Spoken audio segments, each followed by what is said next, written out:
সুপ্রিয় শিক্ষার্থী বন্ধুরা, আশা করি তোমরা আমার সাথে যুক্ত হয়েছ।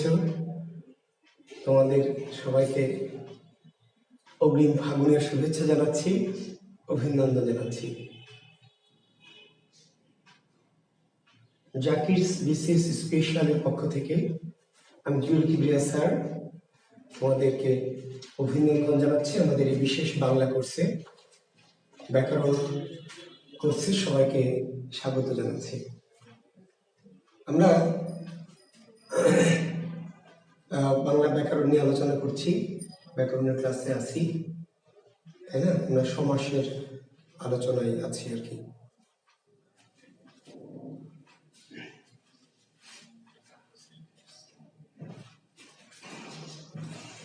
আচ্ছা, আসসালামু আলাইকুম স্যার। ওয়ালাইকুম আসসালাম। ইশতিয়াক জাহান, সেই লাগছে স্যার। হ্যাঁ, ধন্যবাদ ইশতিয়াক। ওয়ালাইকুম আসসালাম। ভালো আছি, ভালো আছি। Sukhdev Goswami, nice Punjabi sir, thank you Sukhdev. সবার জন্য শুভকামনা। ওয়ালাইকুম আসসালাম। হ্যাঁ, সবার সালামের উত্তর একসাথে নিয়ে নিলাম। ওয়ালাইকুম আসসালাম ওয়া রাহমাতুল্লাহি ওয়া বারাকাতুহু। ধন্যবাদ হারুনা রশিদ, জিয়াউদ্দিন, আল মামুন, আবু তালেব, আব্দুর রহিম। আচ্ছা, ধন্যবাদ সবাইকে, ধন্যবাদ। সবার জন্য শুভকামনা।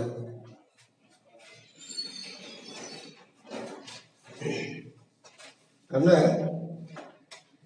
ক্লাস শুরু করছি। আপনাদের শুভেচ্ছা আমি নিলাম, অভিনন্দন নিলাম।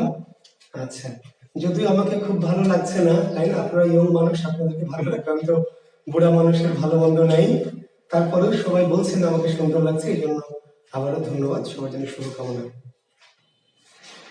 আচ্ছা, আমি কমেন্ট সব দেখবো না, তবে দু একটি না দেখলে আসলে অনেক সময় হয় না।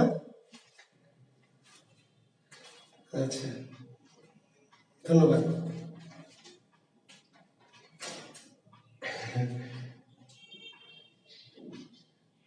চখাম লাগছে স্যার, থ্যাংক ইউ। সবাইকে ফাল্গুনের শুভেচ্ছা, সবাইকে ফাল্গুনের অগ্রিম শুভেচ্ছা। সবার জীবনে ফাল্গুন নেমে আসুক, ঠিক আছে? আপনাদের জীবন এই বছরটি ফুলে ফসলে ভরে উঠুক। আপনাদের জীবনের যে অপুষ্পক জীবন, সেটি যেন পুষ্পে পুষ্পে ভরে ওঠে, এই শুভকামনা রাখছি, তাই না? আপনি নিজে ফলবান হয়ে ওঠেন, ফুলে ফলে সুশোভিত হয়ে ওঠেন, এই কামনা, এই শুভকামনা রাখছি সবার জন্য। তো আমি, আপনারা জানেন যে আমাদের অনেকেই যেটা করেন যে এখানে কিছু কমেন্টস করেন, সে কমেন্টস গুলি সবসময় উত্তর দেয় না, তবে আমি চেষ্টা করি সেগুলো একটু কালেকশন করে পরে উত্তর দেওয়ার। তো কিছু প্রশ্ন আমি পেয়েছি, যারা অনেকে আমাদের ইয়েতেও দেন, কিন্তু সেগুলো তো সবকিছু অ্যাপ্রুভ করা হয় না, অনেকে কমেন্টস করলে অ্যাপ্রুভ হয় না, সেগুলো আমি একটু দেখে দেখে সেগুলো একটু প্রশ্ন উত্তর আকারে একটু দিচ্ছি, অল্প একটু সময়। মিঠুন দেবনাথ, জি আপনারা কমেন্টস আপাতত করবেন না, জি আচ্ছা, আপাতত এখন কমেন্টস করবেন না, থ্যাংক ইউ। জি, আমি ধন্যবাদ সবাইকে, সবার জন্য শুভকামনা। Thank you. আমি অল্প কিছু প্রশ্নের উত্তর আপনাদের বিভিন্ন জায়গা থেকে কালেক্ট করেছি, আপনারা যেগুলো করেছেন আমরা অ্যাপ্রুভ করে নিব, উত্তর দিতে পারিনি। তার মধ্যে একজনের প্রশ্ন, মিঠুন দেবনাথ, মিঠুন দেবনাথ, একটু খেয়াল করবেন, একজনের প্রশ্ন মানে সবাই খেয়াল করবেন, যদি আপনাদেরও কনফিউশন দূর হয়।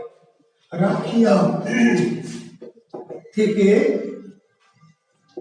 রক্ষা, রাখিয়া থেকে কি রক্ষা, অপিনিহিতি কেন হলো? মিঠুন দেবনাথ, অপিনিহিতি কেন হলো? ব্যাখ্যা তো ভাই আপনার কাছে আছে, আমি করে দিয়েছি, আপনি তো বোঝার চেষ্টা করেন না, ঝামেলা চেষ্টা করবেন। এই যে ইকারটা ক্ষয়ের পরে, এই ইকারটা ক্ষয়ের কি পরে ছিল, কোথায় চলে এসছে? ক্ষয়ের আগে। আমি বলেছিলাম যে ইকার যদি পিছন থেকে আগে চলে আসে তার নাম অপিনিহিতি ভাই। এই যে ইকার, এটা ক্ষয়ের পরে, রাখি পরে, কিন্তু হয়ে গেল কি আগে। ইকার যদি পিছন থেকে আগে আসে তার নাম তো অপিনিহিতি। আপনি কেন বোঝেন না? আমি তো লিখে দিয়েছি অপিনিহিতি কি। পরে ইকার যদি আগে আসে তাহলে কেন হলো, এই প্রশ্ন কেন করলেন? তার মানে আপনি ক্লাস বোঝেননি, অথবা ক্লাস ভালো মতো ফলো করেন না। প্রয়োজন একাধিকবার দেখবেন, একাধিকবার নোট মেলাবেন, একাধিকবার ক্লাস দেখবেন। আচ্ছা, বস্তি থেকে বস্তি, বসতি। দেখেন এটা হলো বসতি, মিঠুন দেবনাথ আপনাকে বলছি, সবাইকে বলছি বসতি। এখানে হর্ষ নাই, এখানে হর্ষ। তো এই ছোটখাটো বিষয়গুলো বুঝতে হবে ভাই, যদি না বুঝেন তাহলে সারা জীবন প্রবলেমে থাকবেন। এই শয়ে অ আছে, এই শয়ে কি আছে? অ আছে। হর্ষ দেওয়া হলো মানে অ লোপ হয়ে গেল। স এখানে অ স, আর এইখানে শয়ে হর্ষ মানে অ লোপ, তাহলে এটার নাম কি? সরলোপ। আমি বলি সরলোপ কেমনে হলো স্যার? তো কেমনে হলো বুঝেছেন? এমনে হলো, অর্থাৎ এখানে অ ছিল, হর্ষ দিলে অটা লোপ পেয়ে গেল। এইখানে ছিল চলো, আর এটা হলো কি? চল। তাহলে এখানে ল এর সাথে অ ছিল, এখানে অ লোপ পেল, তাহলে এমনি হলো সরলোপ। তাহলে কেমনে হলো বুঝতে পেরেছেন? ওকে, আচ্ছা। তর্ক থেকে তক্ক, পরাগত নয় রকার লোপ কেন হলো স্যার? রকার লোপ হয়নি, এটি পরাগত সমীভবনই হয়েছে। তর্ক থেকে তর্ক, এটি রকার লোপ নয়, পরাগত সমীভবন। কারণ রয় এবং ক দুটো কয় কয় হয়েছে। আপনি কোথায় পেয়েছেন এটি রকার লোপ আমি জানি না। আর যদি এখন একটা বিকল্প হলো, যদি কোথাও সমীভবন না থাকে তাহলে রকার লোপ দেওয়া যেতেও পারে, কারণ রটা কি ছিল, লোপ পেয়েছে নাই, যদিও রয়ের পরিবর্তে কয় এসেছে। এটি মূলত সমীভবন, মূলত কি দুটি রকম করে সমীভবন, পরাগত সমীভবন। তবে সমীভবন যদি কোনো অপশনে না থাকে তাহলে হালকা ভাবে, দুর্বল ভাবে একটু রকার লোপ বলা যেতেও পারে, না বলাই বেশি ভালো। আচ্ছা, পোক্ত থেকে পোক্ত শব্দটি হলো, বলেছেন পোক্ত, সেখান থেকে আপনি বললেন কি পোক্ত, এটি আপনি লিখেছেন, আপনি দেখবেন। আপনি এটা আমাদের ইয়েতে দিয়েছেন, যদিও এগুলো অ্যাপ্রুভ হয়নি, বিধায় থেকে গেছে, প্রশ্ন উত্তর আকারে আসেনি। দেখেন তয় হস, যে ঘটনাটা একটু বোঝালাম একই জিনিস, পোক্ত তয় হস, আর এখানে তয়ের নিচে হর্ষ নাই, মানে এখানে তয় অ নাই আর এখানে তয় অ যুক্ত হয়েছে, তার মানে স্বর বেড়েছে। এখানে তয় হর্ষ দিয়েছেন আপনি, তার মানে তয়ের সাথে অ নাই, ছিল না, কিন্তু এখানে তয় হর্ষ দেননি, তার মানে কি তয়ের সাথে অ যুক্ত করে দিয়েছেন, এইভাবে এটি সরলোপ হবে। আর যদি খ কে খ ক হয়েছে, অল্প প্রাণী ভবনও হয়েছে, এটা অল্প প্রাণী ভবনও হয়েছে, স্বরাগমও হয়েছে। তো স্বরাগম থাকলে স্বরাগম দিবেন, অল্প প্রাণী থাকলে অল্প প্রাণী দিবেন। যদি বলেন স্যার যদি দুটোই থাকে তাহলে স্বরাগম দিবেন, তো অটা এখানে যুক্ত হয়েছে। এরকম আরেকটি শব্দ বলছি, শুনেন।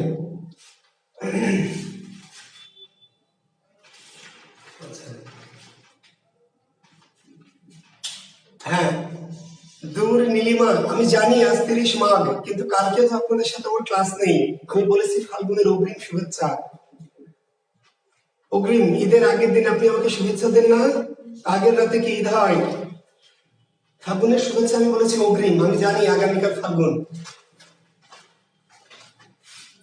আচ্ছা, তো আমরা আসি, আরেকটি বলেছেন আপনি সন্ধ্যা, সন্ধ্যা থেকে কি সাঁঝ, যেটি এই প্রসঙ্গে বলছি শিক্ষার্থী বন্ধু, আপনি একটু খেয়াল করবেন, সবাই খেয়াল করবেন, সবাই ভালো করে মনে রাখবেন।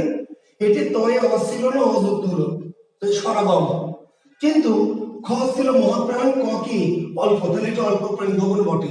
কিছু কিছু শব্দে একাধিক পরিবর্তন করেছে, তাহলে এটি সরাগম বলতে পারবে কেউ, কেউ অল্প প্রাণী ভবনও বলতে পারবে।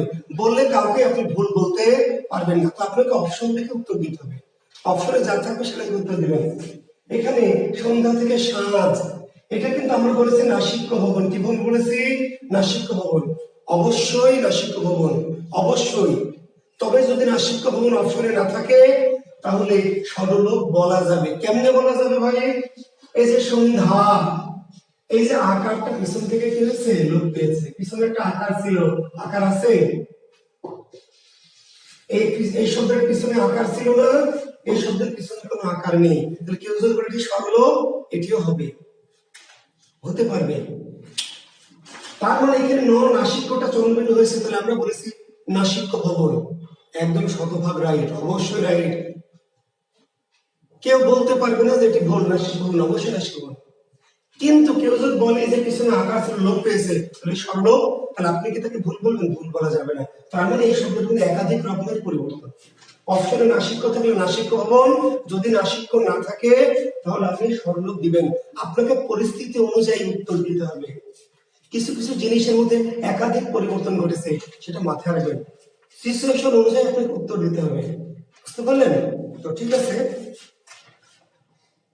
আসাদুল্লাহ খান একটা প্রশ্ন করেছেন মহৌষধ থেকে মহৌষধি, এটা আসলে আপনি ভালো করে দেখবেন, 9-10 এর নতুন এডিশনে বইটা দেখবেন। আসাদুল্লাহ খান মহৌষধি, তারপরে আপনি বনৌষধি এরকম একটা শব্দ বলেছেন। নবম দশম শ্রেণী 2021 সালের এডিশনটা একটু দেখবেন, সেখানে দেখলে আপনার ভ্রান্তিটা দূর হবে। আবু সাইদ শাকিল, আবু সাইদ এবং শাকিল খান, সরি আবু সাইদ এবং এবি সাইদ, এবি সাইদ এবং শাকিল খান একটি প্রশ্ন করেছেন। আরো অনেকে করেছেন শব্দটি, আমি অ্যান্সারটা দিয়েছি তবু হয়তো আপনারা পাননি। পৃথ্বীশ, এই শব্দটা আমরা উত্তর দিয়েছিলাম দীর্ঘ যোগ দীর্ঘ। পৃথ্বীশ শব্দটা কি? পৃথ্বী যোগ ইশ। পৃথ্বী শব্দের সন্ধি বিচ্ছেদ পৃথ্বী যোগ ইশ, পৃথ্বী যোগ ইশ। তাহলে কি পৃথ্বী যোগ ইশ যদি হয় তাহলে এই শব্দের শেষ বর্ণ দীর্ঘই, এর প্রথম বর্ণ দীর্ঘই। প্রথম শব্দের শেষ বর্ণ আর শেষ শব্দের কি প্রথম বর্ণ, মানে দীর্ঘই প্লাস দীর্ঘই। এটা অনেকে প্রশ্ন করেছেন, কেন করেছেন জানি না। অর্থাৎ আমরা সন্ধি নিয়ম বলেছি প্রথম শব্দের শেষ বর্ণ আর শেষ শব্দের প্রথম বর্ণ। তাহলে পৃথ্বী শব্দের সন্ধি বিচ্ছেদ পৃথ্বী যোগ ইশ। খেলা থেকে হালা, সুলতানা শিরিন, সুলতানা শিরিন একটা প্রশ্ন করেছেন। কি প্রশ্ন করেছেন? শালা থেকে হালা। এই প্রশ্ন অনেকের মনে থাকতে পারে, অবশ্য হয়েছে।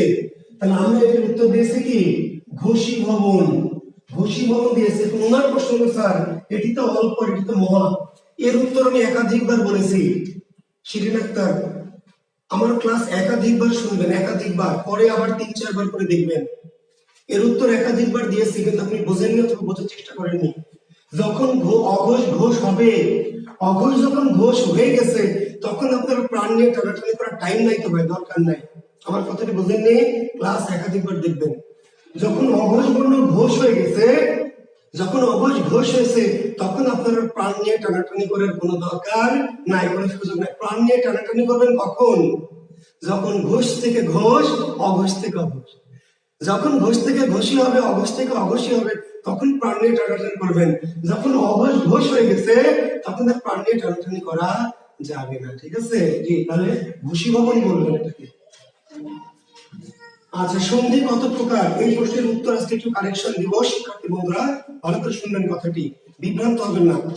সন্ধি এর আগের 9-10 এর বই নবম দশম শ্রেণীর বোর্ড ব্যাকরণে ছিল 2 প্রকার, 2 প্রকার। আপনাদের জ্ঞাতার্থ সবার উদ্দেশ্যে একটু কথা বলে ভালো করে শুনবেন। 9-10 এর বইটা 2021 সালে একটা নতুন সংস্করণ হয়েছে, একটা আমূল পরিবর্তন একটু হয়েছে, একটু লক্ষ্য করবেন। আগে ছিল মনির চৌধুরী স্যারের বইটি, নবম দশম শ্রেণীর বোর্ড ব্যাকরণ পাঠ্য ছিল। এই বছর আমাদের সরজিৎ সরকার স্যার, যিনি রাজশাহী বিশ্ববিদ্যালয় আইবিএস এর বর্তমান যিনি পরিচালক আর কি, তো এই 21 পদক প্রাপ্ত আমাদের সরজিৎ সরকার স্যারের ব্যাকরণটি এখন বোর্ডের পাঠ্য। অর্থাৎ আগে যে নবম দশম শ্রেণীর বোর্ড ব্যাকরণ ছিল মনির চৌধুরী রচিত, সেই বোর্ড ব্যাকরণ এখন পাঠ্য নেই। এখন নতুন নবম দশম শ্রেণীর বোর্ড ব্যাকরণের পাঠ্য হয়েছে কি সরজিৎ সরকার, ডক্টর সরজিৎ সরকার সম্পাদিত এই বইটি। নতুন এডিশনের বইটি একটু নিয়ে নেবেন।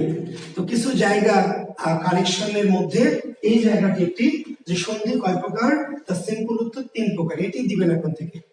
যেহেতু বোর্ড ব্যাকরণ এনসিটিভি মন্ত্রণালয় কর্তৃক স্বীকৃত যে ব্যাকরণ, সেটির উত্তর এনসিটিভি বা মন্ত্রণালয় বা বিএসসি গ্রহণ করবে। তাহলে আমি কারেকশনটা দিয়ে দিলাম। সন্ধি আমরা বলেছিলাম 2 প্রকার, কিন্তু এখন থেকে সন্ধির উত্তর দিবেন কি 3 প্রকার। ঠিক আছে, কাজে উত্তর কোশ্চেনের কারেকশন নিয়ে নিলাম। তো আমি আজকে আসছি সমাসে, আমার সমাস থেকে আলোচনা চলছে। আমি কোনো প্রশ্ন আপনাদের সমাস থেকে নিব না, আমি সমাসের প্রশ্ন নিব সমাসের কি শেষে। আমি বলেছি আবার, যার মনে যত রকম প্রশ্ন আছে সব প্রশ্ন নিজেদের খাতায় নোট করবেন, একটা পেজ রাখবেন প্রশ্ন করার। আমাকে করবেন না, কমেন্টসে করবেন না, নিজেদের নোটে করবেন খাতায়। আমার সন্ধির সমস্যার আলোচনা যখন শেষ হবে দেখবেন সব প্রশ্নের উত্তরের সমাধান হয়ে গেছে।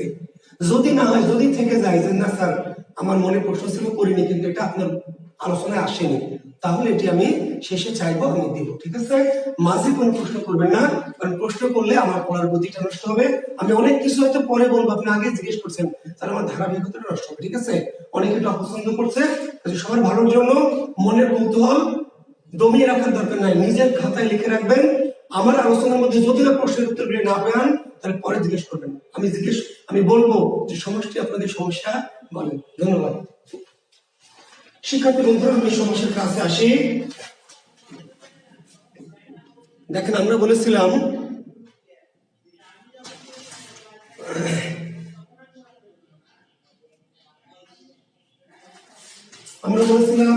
যে সমাস 6 প্রকার, মনে আছে? সমাস কয় প্রকার? 6 প্রকার। পদের ভিত্তিতে কয় প্রকার? পদের ভিত্তিতে বলেছিলাম 4 প্রকার, তাই না? যদি বলে প্রধানত কয় প্রকার? প্রধানত তাও বলবেন 4 প্রকার। তাহলে কথাটা কারেকশনটা নেবেন। সমাস কয় প্রকার? 6 প্রকার। মোট কয় প্রকার? 6 প্রকার।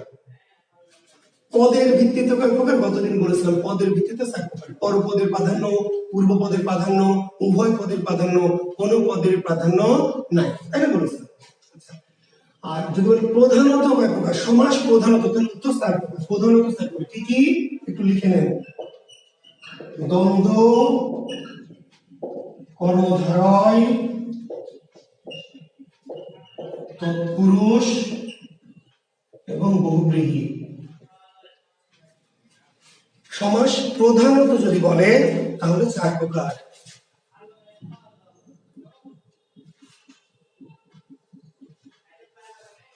হ্যাঁ, পিএসসি ফলো করবে নবম দশম শ্রেণীর বোর্ড ব্যাকরণ। সোহেল আহমেদ হাসিব, আমি জানি, কিন্তু নবম দশম বোর্ড ব্যাকরণটা চেঞ্জ হয়েছে এটা আপনি জানেন না। সোহেল আহমেদ হাসিব পিএসসি 9-10 এর ব্যাকরণটি ফলো করবে, এটি আমি জানি, বুঝতে পারলেন? কিন্তু আপনি এটি জানেন না যে 9-10 এর বইটা, বোর্ড বইটা 2021 সালে চেঞ্জ হয়েছে। আপনি বাজারে গিয়ে 9-10 এর বোর্ড বইটাই নিবেন, আগেরটা না, 21 সালের। পিএসসি 9-10 এর বই ফলো করবে, আমি জানি তো ভাই, কারণ আমি তো বুঝেন নাই, যুক্ত আছি, কাজে আমি জানি। কিন্তু বোর্ড ব্যাকরণটি যে চেঞ্জ হয়েছে এটি আপনি জানেন না, এটাই ঝামেলা।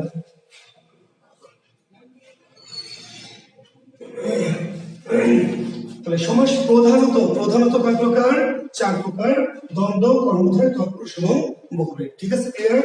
আমরা গতদিন দ্বন্দ্ব সমাসের ভাগগুলি পড়িয়েছি। আজকে আমরা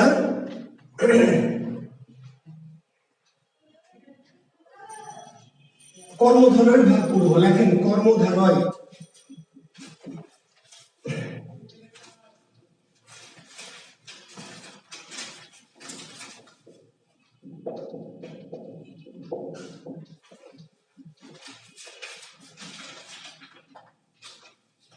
সাপে নেউলে দ্বন্দ্ব সমাস, তো বিভক্তি যুক্ত থাকলে আপনার অলুক দ্বন্দ্ব বলে ভালো হবে। সাপে নেউলে বিভক্তি যেহেতু যুক্ত আছে, বিভক্তি যুক্ত দ্বন্দ্বকে বলা হয় অলুক দ্বন্দ্ব। ঠিক আছে, আমরা যদিও বলেছি বিরোধার্থক, আসলে বিরোধার্থক, কিন্তু যে কোনো দ্বন্দ্বের সাথে যখনই বিভক্তি যুক্ত থাকবে, বিভক্তি, সাপে নেউলে মায়ে, বাপে হাতে পায়ে, হাতে কলমে দুধে ভাতে, বিভক্তি যুক্ত যে কোনো দ্বন্দ্ব সেটি হয়ে যাবে কি? অলুক দ্বন্দ্ব। জি, তো আমরা অতি গুরুত্বপূর্ণ একটি সমাস, বিসিএস এর জন্য, পিএসসির জন্য অত্যন্ত গুরুত্বপূর্ণ, এবং বাংলাদেশের যত রকম পরীক্ষা হয় সমাস থেকে যদি প্রশ্ন হয় তাহলে কর্মধারয় অতি গুরুত্বপূর্ণ, অতি। ঠিক আছে, কর্মধারয় সমাসের কয়েকটি ভাগের প্রধান একটি ভাগের নাম হচ্ছে উপমিত কর্মধারয়, একটি নাম উপমান কর্মধারয়, একটি নাম রূপক কর্মধারয়, একটি নাম মধ্য পদলোপী।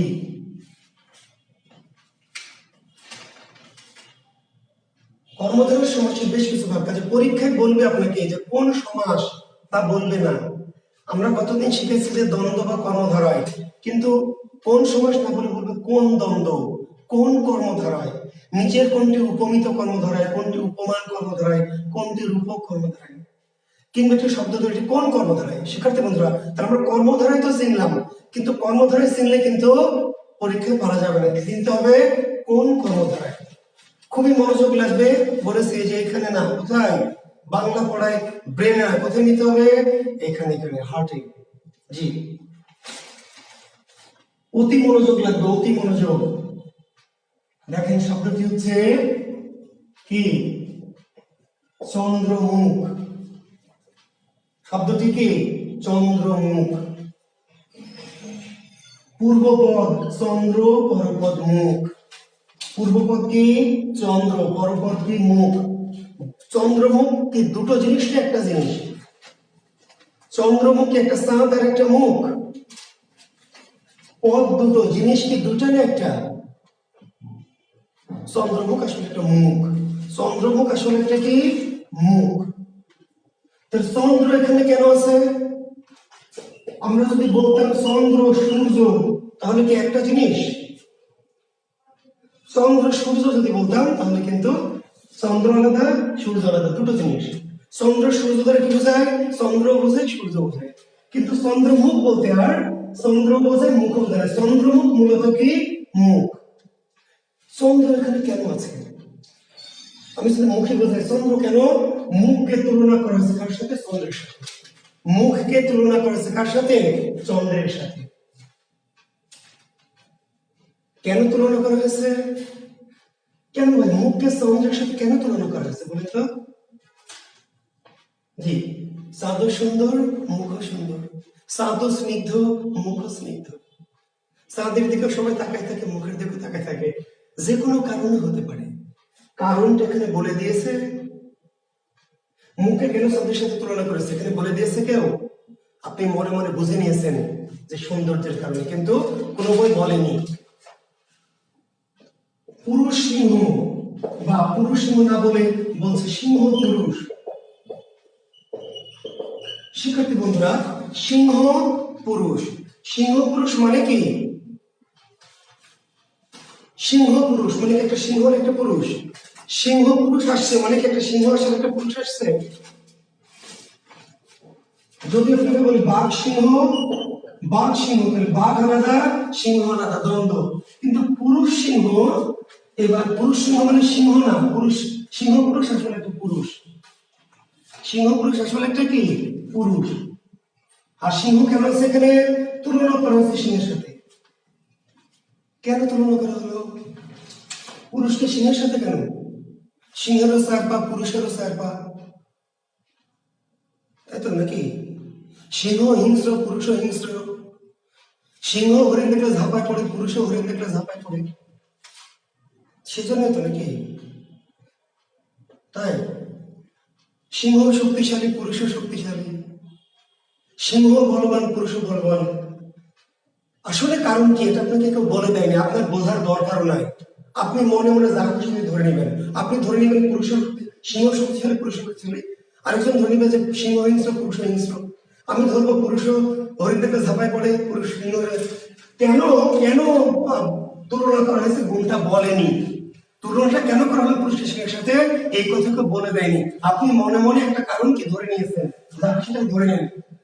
তুলনা করা হয়েছে কেন? কারণটা উজ্জ্বল আছে, গুণটা উজ্জ্বল আছে। গুণ তুলনা করা হয়েছে কোন একটা গুণের জন্য, গুণটা উজ্জ্বল আছে। পুরুষকে কেন সিংহের সাথে তুলনা করা হলো? মুখকে কেন চাঁদের সাথে তুলনা করা হয়েছে? কেন? কোন একটি কারণ আছে, কোন একটি গুণ আছে, কিন্তু গুণটি বলে দেয়নি, আপনি মনে মনে ধরে নিলেন, নিয়েছেন। এবার বলছে কাজল কালো। কাজল কালো, তাহলে তুলনা করা হয়েছে কার? কাজলের।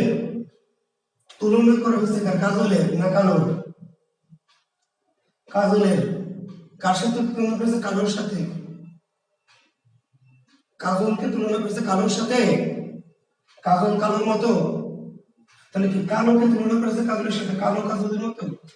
তুলনা করা হয়নি, এখানে কোনো তুলনা করা হয়নি।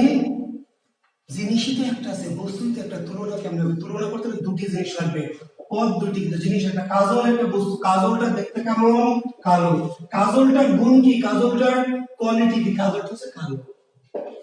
তুষার, শুভ্র, দুটি পদ, কিন্তু তুষার একটা বস্তু, এটাকে শুভ্রের সাথে তুলনা করা হয়নি, শুভ্রকেও তুষারের সাথে তুলনা করা হয়নি। এই তুষার বস্তুটার গুণ কি, কোয়ালিটি কি, দেখতে কেমন? শুভ্র, সাদা। সিঁদুর, রাঙা। তাহলে সিঁদুরকে রাঙার সাথে তুলনা করা হয়েছে নাকি রাঙাকে সিঁদুরের সাথে? বলেন। তুলনা করা হয়নি ভাই, জিনিসই তো একটা আছে, তুলনা কেমনে হবে? সিঁদুর একটা জিনিস, রাঙা তো কোনো জিনিস না। রাঙাটা কি? সিঁদুর বস্তুটারই গুণ। শিক্ষার্থী বন্ধুরা ভালো করে খেয়াল করেন, যে কথাটি বলছি মনোযোগ দেন। দুটি করে পদ, পূর্বপদ পরপদ, পূর্বপদ পরপদ, পূর্বপদ পরপদ, সব ক্ষেত্রে পূর্বপদ পরপদ। দুটি পদ যখন দুটি বস্তুর মাঝে তুলনা, দুটি পদ দুটি বস্তুর মাঝে তুলনা, কিন্তু গুণটা কেন তুলনা করে একটা কারণ আছে, কারণটা বলে দেয় না। গুণটা উজ্জ্ব আছে উপমিত কর্মধারায়, উপমিত কর্মধারায়। আর যখন দুটি বস্তুর তুলনা, একটা বস্তু তার পাশে গুণের উল্লেখ, পূর্বপদ বস্তুর পাশে, পরপদ কি গুণের উল্লেখ, বস্তুর পাশে গুণের উল্লেখ, এর নাম উপমান কর্মধারয়। এই কথাটুকু একটু লিখে নেবেন, তারপর আমি আবার একটু ব্যাখ্যা দিচ্ছি। একটু দেখো, লেখেন যে বস্তুর সাথে বস্তুর তুলনা গুণ উজ্জ্ব থাকে। বস্তুর সাথে বস্তুর কি তুলনা, বস্তুর সাথে বস্তুর তুলনা, ব্র্যাকেটে লেখেন গুণ উজ্জ্ব থাকে। বস্তুর সাথে বস্তুর তুলনা গুণ উজ্জ্ব থাকে, এটা কি? এটা হলো উপমিত কর্মধারায়। বস্তুর সাথে বস্তুর তুলনা গুণ উজ্জ্ব থাকে।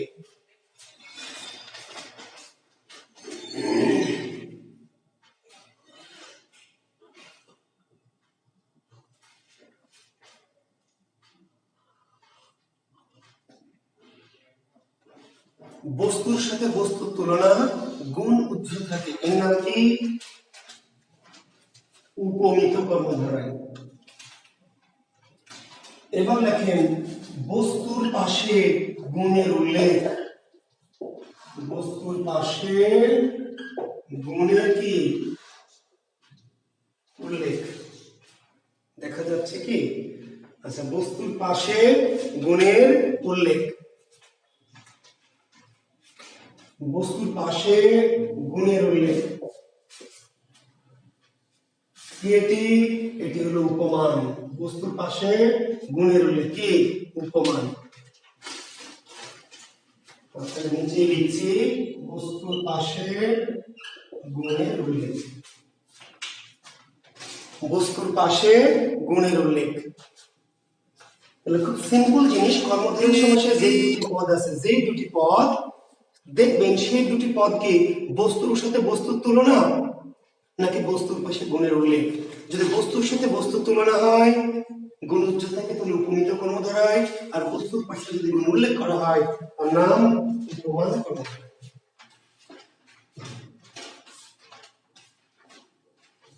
রোমান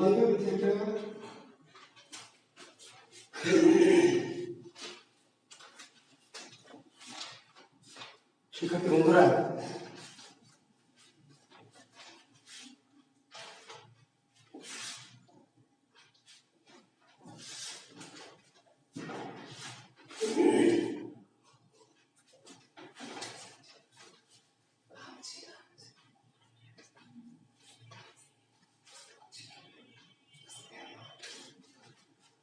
তাহলে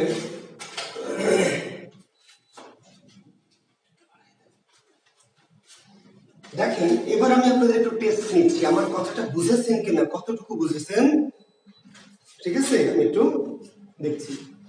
এখন এদের শব্দটি হচ্ছে ফুলকুমারী। এবার আমার সাথে আসেন, আপনি বুঝেছেন কিনা, কতটুকু বুঝেছেন আমি একটু চেক করতে চাই। ফুলকুমারী, পরীক্ষক বলবে এটি কোন কর্মধারায় সমাস? ফুলকুমারী কোন কর্মধারায়? তাহলে আমরা দেখবো যে দুটি পদ ফুলকুমারী, তাহলে ফুলকুমারী মানে কি? একটা ফুল আর একটা কুমারী। ফুলকুমারী আসলে কুমারী, বোঝা যাচ্ছে কুমারীকে। কুমারী কেমন? কুমারীর তুলনা করেছে কার সাথে? ফুলের সাথে। তাহলে কুমারীকে তুলনা করেছে কার সাথে? ফুলের সাথে। কেন? কারণ কি? কারণ একটা কিছু আছে, এটা আমরা জানি না, জানার দরকার নাই। আর যদি মনে মনে ধরে নেন, ধরে নিতে পারেন যে ফুলও সুন্দর, কুমারীও সুন্দর, ফুলও স্নিগ্ধ, কুমারীও স্নিগ্ধ। ফুলও লাল কুমারীও লাল, ফুলেরও পাপড়ি থাকে কুমারেরও পাপড়ি থাকে, যা খুশি তাই ধরে নেন, দ্যাট ইজ ইউর খুশখুশ, তাতে কিছু যায় আসে না, ধরে নেওয়ার দরকার নাই। কুমারীকে ফুলের সাথে তুলনা করেছে কেন? কিছু না কিছু একটা কারণ আছে, কারণটা তখন বলে দেয়নি। অর্থাৎ একটা জিনিসের সাথে একটা জিনিসের কি তুলনা, গুণটা উজ্জ্বল আছে। উপমিত কর্মধারে, উপমিত কর্মধারে। পরীক্ষায় ধরেন আপনাকে এখন বলবে যে অরুণ রাঙা, অরুণ রাঙা, অরুণ রাঙা। এখন বলেন তো অরুণ রাঙা উপমান না উপমিত? বলেন। দুটো পদ। রাঙা কি একটা বস্তু? রাঙা কি কোনো বস্তু না? রাঙা কোনো বস্তু না। রাঙা মানে যে কোনো একটা জিনিস একটা রাঙা, লাল। লাল কোনো বস্তু না, লাল একটা কালার রং। কার রং? অরুণের রং। অরুণ দেখতে কেমন? অরুণের কালার কি? রাঙা। অরুণ মানে বোঝেন তো আপনাদের? অরুণ মানে সূর্য। সূর্য দেখতে কেমন? রাঙা।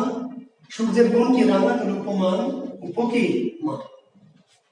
পরীক্ষার প্রশ্ন হবে কর পল্লব। কর পল্লব, দেখেন একটু কঠিন শব্দ, কর পল্লব কি উপমান না উপমিত? পল্লব কি কোনো গুণ? কর কি কোনো গুণ? পল্লব মানে কি পাতা, পাতা পল্লব পাতা। কর মানে কি হাত, আর পল্লব মানে পাতা। তাহলে কি করকে তুলনা করেছে হাতকে কার সাথে? পাতার সাথে। হাতকে তুলনা করেছে কার সাথে? পাতার সাথে। কেন?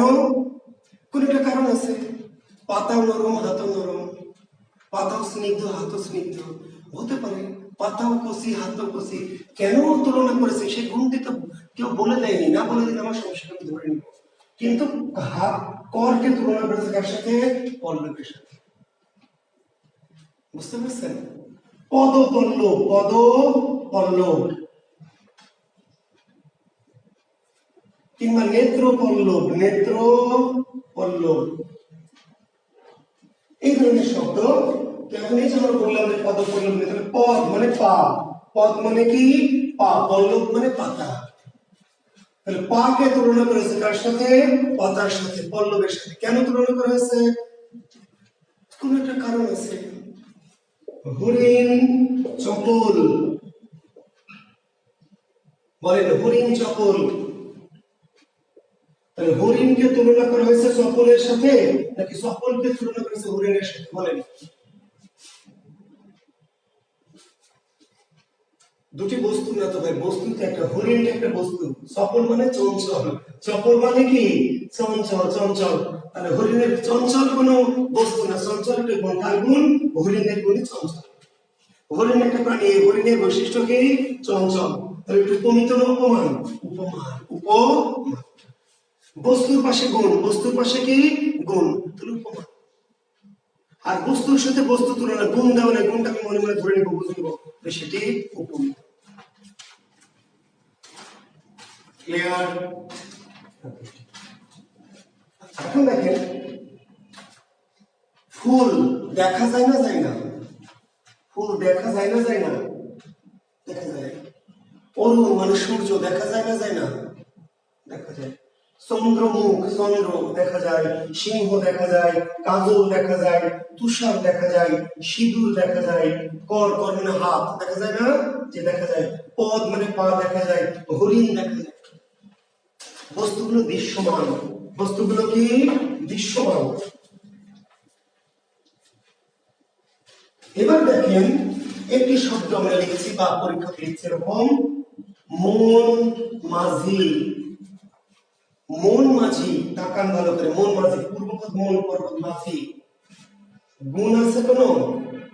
মনের গুণ মাঝি না মাঝির গুণ মন? তুলনা। কার সাথে? মনকে তুলনা করেছে কার সাথে? মাঝির সাথে। মনকে তুলনা করা হয়েছে কার সাথে? মাঝির সাথে। কেন তুলনা করা হলো মনকে মাঝির সাথে? আপনি জানেন কেন তুলনা করেছে? আপনার জানার দরকার নাই, কোন একটা কারণ আছে। কারণটা জানতে চাই, জানতে চাইলে জানতে চাইতে পারেন, বিভিন্ন কথা জানার দরকার নাই। আচ্ছা, যদি জানতে চান তাহলে মনকে তুলনা করে মাঝির সাথে কেন?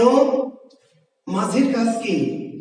মাঝির কাজ নৌকা নির্দিষ্ট লক্ষ্যে নিয়ে যাওয়া, নির্দিষ্ট লক্ষ্যে এসে ঘাটে ঘাটে নদী পথে ঝড় আসবে, ঢেউ আসবে, স্রোত আসবে, ঘূর্ণি আসবে, সে নৌকাকে কি করবে? অন্যদিকে নিয়ে যেতেছে। মাঝি শক্ত হাতে কি করে? হালটা ধরে রাখে, নৌকাকে ওইখানে ঘাটে নিতে হবে। মনের কাজ কি? মনেরও কাজ শক্ত হাতে কি করা? আত্মাকে পরিচালনা করা। জীবনে নানা রকমের ঝড় ঝাপটা আসে, ঝঞ্ঝা আসে, স্রোত আসে, ঘূর্ণি আসে, জীবনকে অন্যদিকে নিয়ে যেতে চায়, তাই না? নানা প্রলোভন, সুন্দর নারী, রাজনীতি, নেশা, ইয়াবা, নানান কিছু আপনাকে প্রলুব্ধ করছে। আপনি মনকে শক্ত করে ধরে রাখবেন যে না, আমি আমার লক্ষ্য থেকে বিচ্যুত হবো না, তাই না? আমি ওই লক্ষ্যে পৌঁছাবো, যে সামনে বিসিএস, বা সামনে একটা চাকরি, বা সামনে অ্যাডমিশন। মাঝির কাজ যেমন নৌকাকে নির্দিষ্ট দিকে ধরে রাখা, নির্দিষ্ট পথে ধরে রাখা, মনের কাজ আপনাকে একটা নির্দিষ্ট দিকে কি ধরে রাখা। নানান কিছু আপনাকে এলোমেলো করতে চাইবে, কিন্তু আপনি শক্ত হাতে ধরে রাখবেন। মনকে তুলনা করেছে মাঝির সাথে। কেন? তার কারণ বললাম। কারণ আপনার জানা বাধ্যতামূলক না ভাই, কারণটা কোথাও দেওয়া নাই, আপনি মনে মনে ধরে নেবেন। তুলনা করা হয়েছে মনকে কার সাথে? মাঝির সাথে। কেন? কোন একটা কারণ আছে, কোন একটা কারণ আছে, ঠাট্টা জানা দরকার নেই। তাহলে দেখেন উপমিত, গুণ উজ্জ্বল উপমিত, কিন্তু উপমিত না বলে এটাকে বলা হয়েছে রূপক। উপমিতের মতোই, আবার বলছি, উপমিতের মতোই দুটি পদের তুলনা, দুটি বস্তুর তুলনা। কিন্তু তুলনাটা কেন করেছে? কোন একটা কারণ আছে, কারণটা কেউ বলে দেয়নি, আপনি বুঝে নিলেন, মনে মনে ধরে নিলেন। তাহলে এটা উপমিত রূপক কেন? এইখানে কাহিনী। মন দেখা যায়, মন দেখা যাবে না সেটা তো। মন দেখেননি? মন দেখেছেন? দেখেননি তো দিলেন যে অনেকে, কালকে যে দিবেন কাউকে, কি হবে এবার? এই মন তোমাকে দিলাম, সকালে দিবেন সুমিকে, বিকেলে দিবেন জুইকে, তাই না? সন্ধ্যায় দিবেন কাকে? মৌসুমীকে। রাতে দিবেন কাকে? খালাতো বোন সাদিয়াকে। কেমনে দিবেন মন? কেমনে দিবেন? দেওয়া যাবেন মন? আমার অনেক মেয়ে শিক্ষার্থী অনেক সুন্দরী, অনেক মন ভেঙেছেন না? সারা জীবন অনেক মন ভেঙেছেন তো? মন ভাঙা যায় তো, তাহলে দেখা যাবে না? মন দেখা যায় না। মন দেখা যায়, এই যে দিলাম, দিলাম, কি দিলাম, নিলাম, মন ভাঙলাম, আসলে দেখা যায় না, সব ভুয়া কথা। মন দেওয়া নেওয়া এটা সব ভুয়ামি, কিচ্ছু না। মন আসলে দেওয়া নেওয়ার কোনো বিষয় না, কোনো মাল না। মন একটু অনুভব, দেখা যায় না, দেখা যায় না। কিন্তু ব্যাকরণ বললো মন দেখা যায়, এখানে তো ঝামেলা। বাংলা ব্যাকরণ এই বেটা, বেদব ব্যাকরণ বলছে মন দেখা যায়। মন দেখতে কার মতো? মাঝির মতো হয়েছে। কেন বলেছে মাঝির মতো হয়েছে? যার রূপ নেই, মনের কোন রূপ নেই, মনকে রূপ দেওয়া হয়েছে। অরূপ বা অদৃশ্য কোন জিনিসকে দৃশ্যমান বুঝত না। আবার বলছি, ভালো করে শোনেন, আমি যা বলছি এটি বাংলাদেশের অন্য কোনো জায়গায় পাওয়া খুব মুশকিল। আমি যা বলছি অনুভবে নেন। উপমিতের মতোই তুলনা, একটা জিনিস আরেকটা জিনিসের সাথে তুলনা। পার্থক্য কি উপমিতের সাথে? উপমিত হলো দৃশ্যমান দৃশ্যের তুলনা। চাঁদ দেখা যায়, সূর্য দেখা যায়, ফুল দেখা যায়, সিংহ দেখা যায়, দৃশ্যমান বস্তুর তুলনা। আর মন কি? অরূপ অদৃশ্য। তাহলে অরূপ বা অদৃশ্য বস্তুর তুলনাকে বলা হয় রূপক। লিখে নেন, অরূপ বা অদৃশ্য বস্তুর তুলনাকে, অরূপ বা অদৃশ্য বস্তুর তুলনাকে বলা হয় কি? বলা হয় এই যে রূপক কর্মধারায়। অরূপ বা অদৃশ্য বস্তুর তুলনাকে বলা হয় রূপক কর্মধারায়।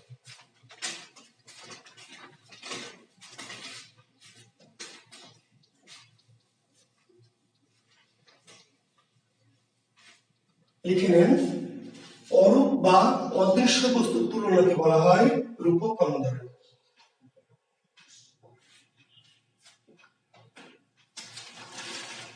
শিক্ষার্থী বন্ধুরা, এবার একটু উদাহরণ আসছে, দেখেন। প্রাণ পাখি, প্রাণ, এই যে প্রাণ আর পাখি তুলনা করা হয়েছে। প্রাণকে তুলনা করেছে কার সাথে? পাখির সাথে। প্রাণকে তুলনা করেছে পাখির সাথে। কেন তুলনা করা হয়েছে? কোন একটা কারণ আছে, কারণটা জানার দরকার নাই। সমাস নির্ণয়ের জন্য কারণ জানার দরকার নাই। হ্যাঁ, জানলে ভালো লাগলো, জানলে একটু ভালো লাগলো। আচ্ছা, কেন কারণ? প্রাণ কি? পাখি কি? খাসার পাখি। আসলে প্রাণটাও খাসার পাখির মতো। খাসা খোলা পেলে পাখি কি করে? যে কোনো চান্সে কি উড়ে চলে যায়, উড়ে গেলে ফিরে আসে না। পাখি খাসা যে কোনো ফাঁক করে উড়ে যায় আর আসে না। তাহলে প্রাণ কি উড়ে যাবে।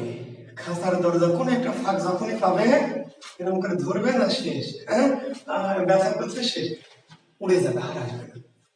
প্রাণকে তুলনা করলো কার সাথে? পাখির সাথে তুলনা করেছে। কেন? কোন একটা কারণ আছে, কারণ আপনি জানেন না, জানার দরকার নেই। কিন্তু প্রবলেমটা হলো উপমিতের মতো, উপমিতের মতো তুলনা, কোন একটা কারণ আছে কিন্তু কেন কারণ আপনি জানেন না। কিন্তু কেন রূপক? প্রাণ দেখা যায় না, প্রাণ দৃশ্যমান না, প্রাণ দেখা যায় না, যায় না, দেখা যায়। যদি দেখা যেত, ধরা যেত, তাহলে কি রাজরানীকে কবজ করতে দিতেন? না সুইস ব্যাংকে রেখে আসতেন ভল্টে তালা লাগিয়ে, তাই না? প্রাণকে যদি দেখা যেত, ধরা যেত, তাইলে একটা মানুষ কি করতো? একদম সিন্ধুকে লক করে সিলগালা করে রেখে দিত, তাই না? তো প্রাণকে দেখা যায় না, দৃশ্যমান না, অরূপ অদৃশ্য। প্রাণ অরূপ অদৃশ্য দৃষ্টি তুলনা লোকার সাথে, পাখির সাথে। প্রাণ পাখি। স্নেহ সুধা, স্নেহ সুধা, স্নেহ অরূপ অদৃশ্য, স্নেহ দেখা যায় না। মা আমাকে কত স্নেহ করে, বাবা আমাকে কত স্নেহ করে, দেখা যায় অদৃশ্য অরূপ ভাব। কিন্তু ব্যাকরণ বললো দেখা যায়। স্নেহ দেখতে কার মতো? সুধার মতো। সুধা মানে শরবত, স্নেহ দেখতে শরবতের মতো। দুঃখ সাগর, কিংবা কোন কোন বইতে আছে শোক সাগর, শোক সাগর। শোক দেখা যায়, শোক দেখা যায় না ভাই, শোক দেখা যায় না। কান্না দেখা যায়, চোখের জল দেখা যায়, শোক দেখা যায়। আমি হাসছি, কথা বলছি, কিন্তু আমার মনে কোনো, আমার বুকের মধ্যে কোনো শোক থাকতে পারে।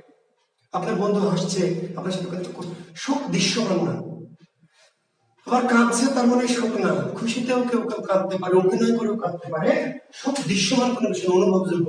কিন্তু ব্যাকরণ বললো শোককে দেখা যায়। শোক দেখতে কার মতো? সাগরের। শোক দেখতে কি? সাগরের মতো। প্রেম দেখা যায়, প্রেম দেখা যায় না। কালকে দেখবেন কত প্রেম, আরে কি যে প্রেম, তাই না? ও আপনি বলবেন ওরে আল্লাহ কি প্রেম। আসলে এগুলো একটাও প্রেম না, সব ভণ্ডামি। এই যে জোড়ে জোড়ে ঘুরে বেড়াচ্ছে, হাত ধরে, পা ধরে, গাল ধরে, কোমর ধরে, সব কি প্রেম? না। এগুলি প্রেমের একটা অ্যাকশন, এগুলো একটা অ্যাকশন, এগুলো একটা কাম, বাসনা, নানান কিছু হতে পারে, প্রেম না, তাই না? আলিয়া ভাট আমার কাছ থেকে অনেক দূরে আছে, তাহলে আমার কাছে কি প্রেম নাই? আছে। প্রেম হলো একটা মনের টান, অন্তরের টান। দৃশ্যমান কোনো কিছুই প্রেম না। দৃশ্যমান সবকিছুই কি একটা অভিনয়, একটা আকর্ষণ, একটা অন্য কিছু। প্রেম দেখা যায় না। আপনি ভাবেন যে ওরে আল্লাহ কি প্রেম, ওরে আল্লাহ দেখ না হ্যাপি রিক্সায় ভোট তুলে যাচ্ছে, হ্যাঁ হ্যাপি প্রেম। আসলে কোনো প্রেম টেম নাও থাকতে পারে। প্রেমকে দেখা যায় না, কিন্তু ব্যাকরণ বললো প্রেম দেখা যায়। প্রেম দেখতে কার মতো? ডোরের মতো। ডোর বলে যাচ্ছে, প্রেম ডোর, প্রেম ডোর। ডোর মানে দড়ি। ছোট বাচ্চাদের কোমরে কি করে? কালো সুতা বেঁধে দেয় না আগের যুগের মায়েরা, দেখেন ডোর। প্রেম কার মতো? ডোরের মতো। কেন? ডোর যেমন বেঁধে রাখে, প্রেমও কি করে? মানুষকে বেঁধে রাখে। প্রেমকে তুলনা করে ডোরের সাথে। আসলে প্রেমের কোনো রূপ বা চেহারা নেই। তো এই যে অরূপ বা অদৃশ্য কোনো জিনিসটা, অরূপ বা অদৃশ্য। বিষাদ সিন্ধু, বিষাদ সিন্ধু, বিষাদ, এই বিষাদকে দেখা যায় না, বিষাদের কোনো রূপ নেই। কিন্তু ব্যাকরণ বললো বিষাদের রূপ আছে, বিষাদের দেখা যায়। বিষাদ দেখতে কার মতো? সিন্ধুর মতো, সমুদ্রের মতো। ক্লিয়ার? তাহলে উপমিতের মতোই দুটি জিনিসের মধ্যে তুলনা, কিন্তু এমন একটা জিনিসের তুলনা যার কোনো চেহারা বা রূপ নেই। এমন একটা বস্তু যার কোনো রূপ বা চেহারা নেই, রূপ নেই, তাকে একটা রূপময় বস্তুর সাথে তুলনা। তাহলে অরূপ বা অদৃশ্য কোনো বস্তুকে কি দৃশ্যমান বস্তুর সাথে তুলনা, অরূপ বা অদৃশ্য কোনো বস্তুকে দৃশ্যমান বস্তুর সাথে তুলনা করাকে বলা হয় রূপক কর্মধারয়। ক্লিয়ার?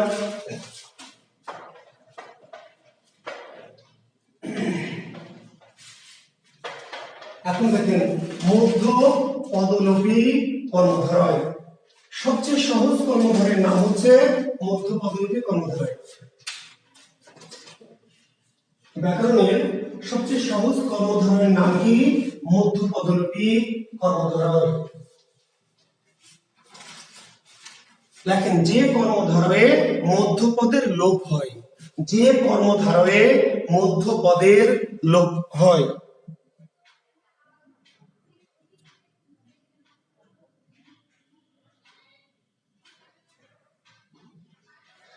আলাউদ্দিন শরীফ, রিয়েল প্রেম থাকতে পারে, আমি বলছি না যে প্রেম থাকবে না, কিন্তু বিষয়টা হলো এই যে আপনি ধরেন আমি আমার প্রেমিকা পাশাপাশি রিক্সায় বসে আছি, এটার নাম প্রেম না, এটার নাম একটা আকর্ষণ, এটার নাম একটা চাওয়া, এটার নাম একটা পাওয়া। প্রেম একটা অনুভবের বিষয়, বুঝতে পারলেন? প্রেম একটা কি অদৃশ্য অরূপ একটা বিষয়, একটা টান। এখন এই যে কাছে আসতে হবে, হাত ধরতে হবে, এটি হচ্ছে অন্য জিনিস, এটি আকর্ষণ, এটি মোহ, এটি কামনা, বুঝতে পেরেছেন? হ্যাঁ, আমি সাহিত্য যখন পড়াবো তখন প্রেম বোঝাবো আপনাদের, বুঝতে পারলেন? আসলে আপনি যেটাকে প্রেম ভাবেন এটি প্রেম নয়। প্রেম কি সাহিত্যের ক্লাস যদি সাহিত্যের কোর্স করায় অনেকে বলছেন, তখন চেষ্টা করবো। তো মধ্যপদলোপী কর্মধারা দেখেন, সিংহাসন। আচ্ছা, আমি ইয়েটা বলেছি, সংজ্ঞাটা একবার লিখে নেবেন।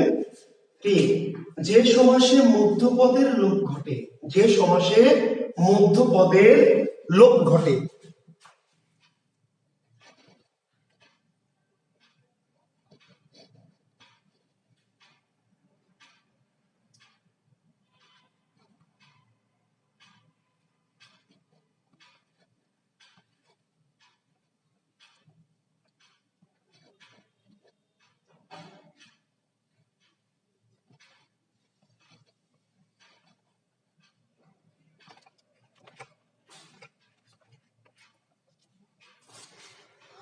আচ্ছা, যে সমাসে মধ্যপদের লোপ ঘটে, যে সমাসে মধ্যপদের কি লোপ ঘটে তাকে মধ্যপদলোপী কর্মধারয় সমাস বলে।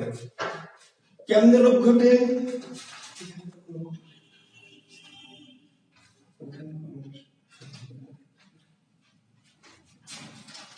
প্লেস দেখেন, পূর্বপদ সিংহ, পরপদ কি আসন, দুটো পদ, সিংহ পরপদটা কি আসন, কিন্তু আসলে শব্দটা ছিল এমন যে সিংহ চিহ্নিত আসন,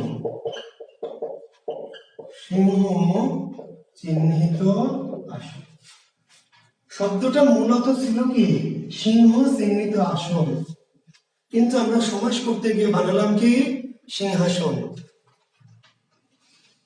যে তৎপুরুষের সাথে প্যাঁচ, একজন ভালো কমেন্ট করেছেন, তৎপুরুষের সাথে প্যাঁচ। আচ্ছা, তাহলে কি, আচ্ছা কেন প্যাঁচ সেটা পরে বলছি। তাহলে সিংহ এটি আছে এখানে, আসনটাও আছে, কিন্তু মাঝখানে চিহ্নিতটা কি লোপ পেয়েছে, চিহ্নিতটা লোপ পেয়েছে।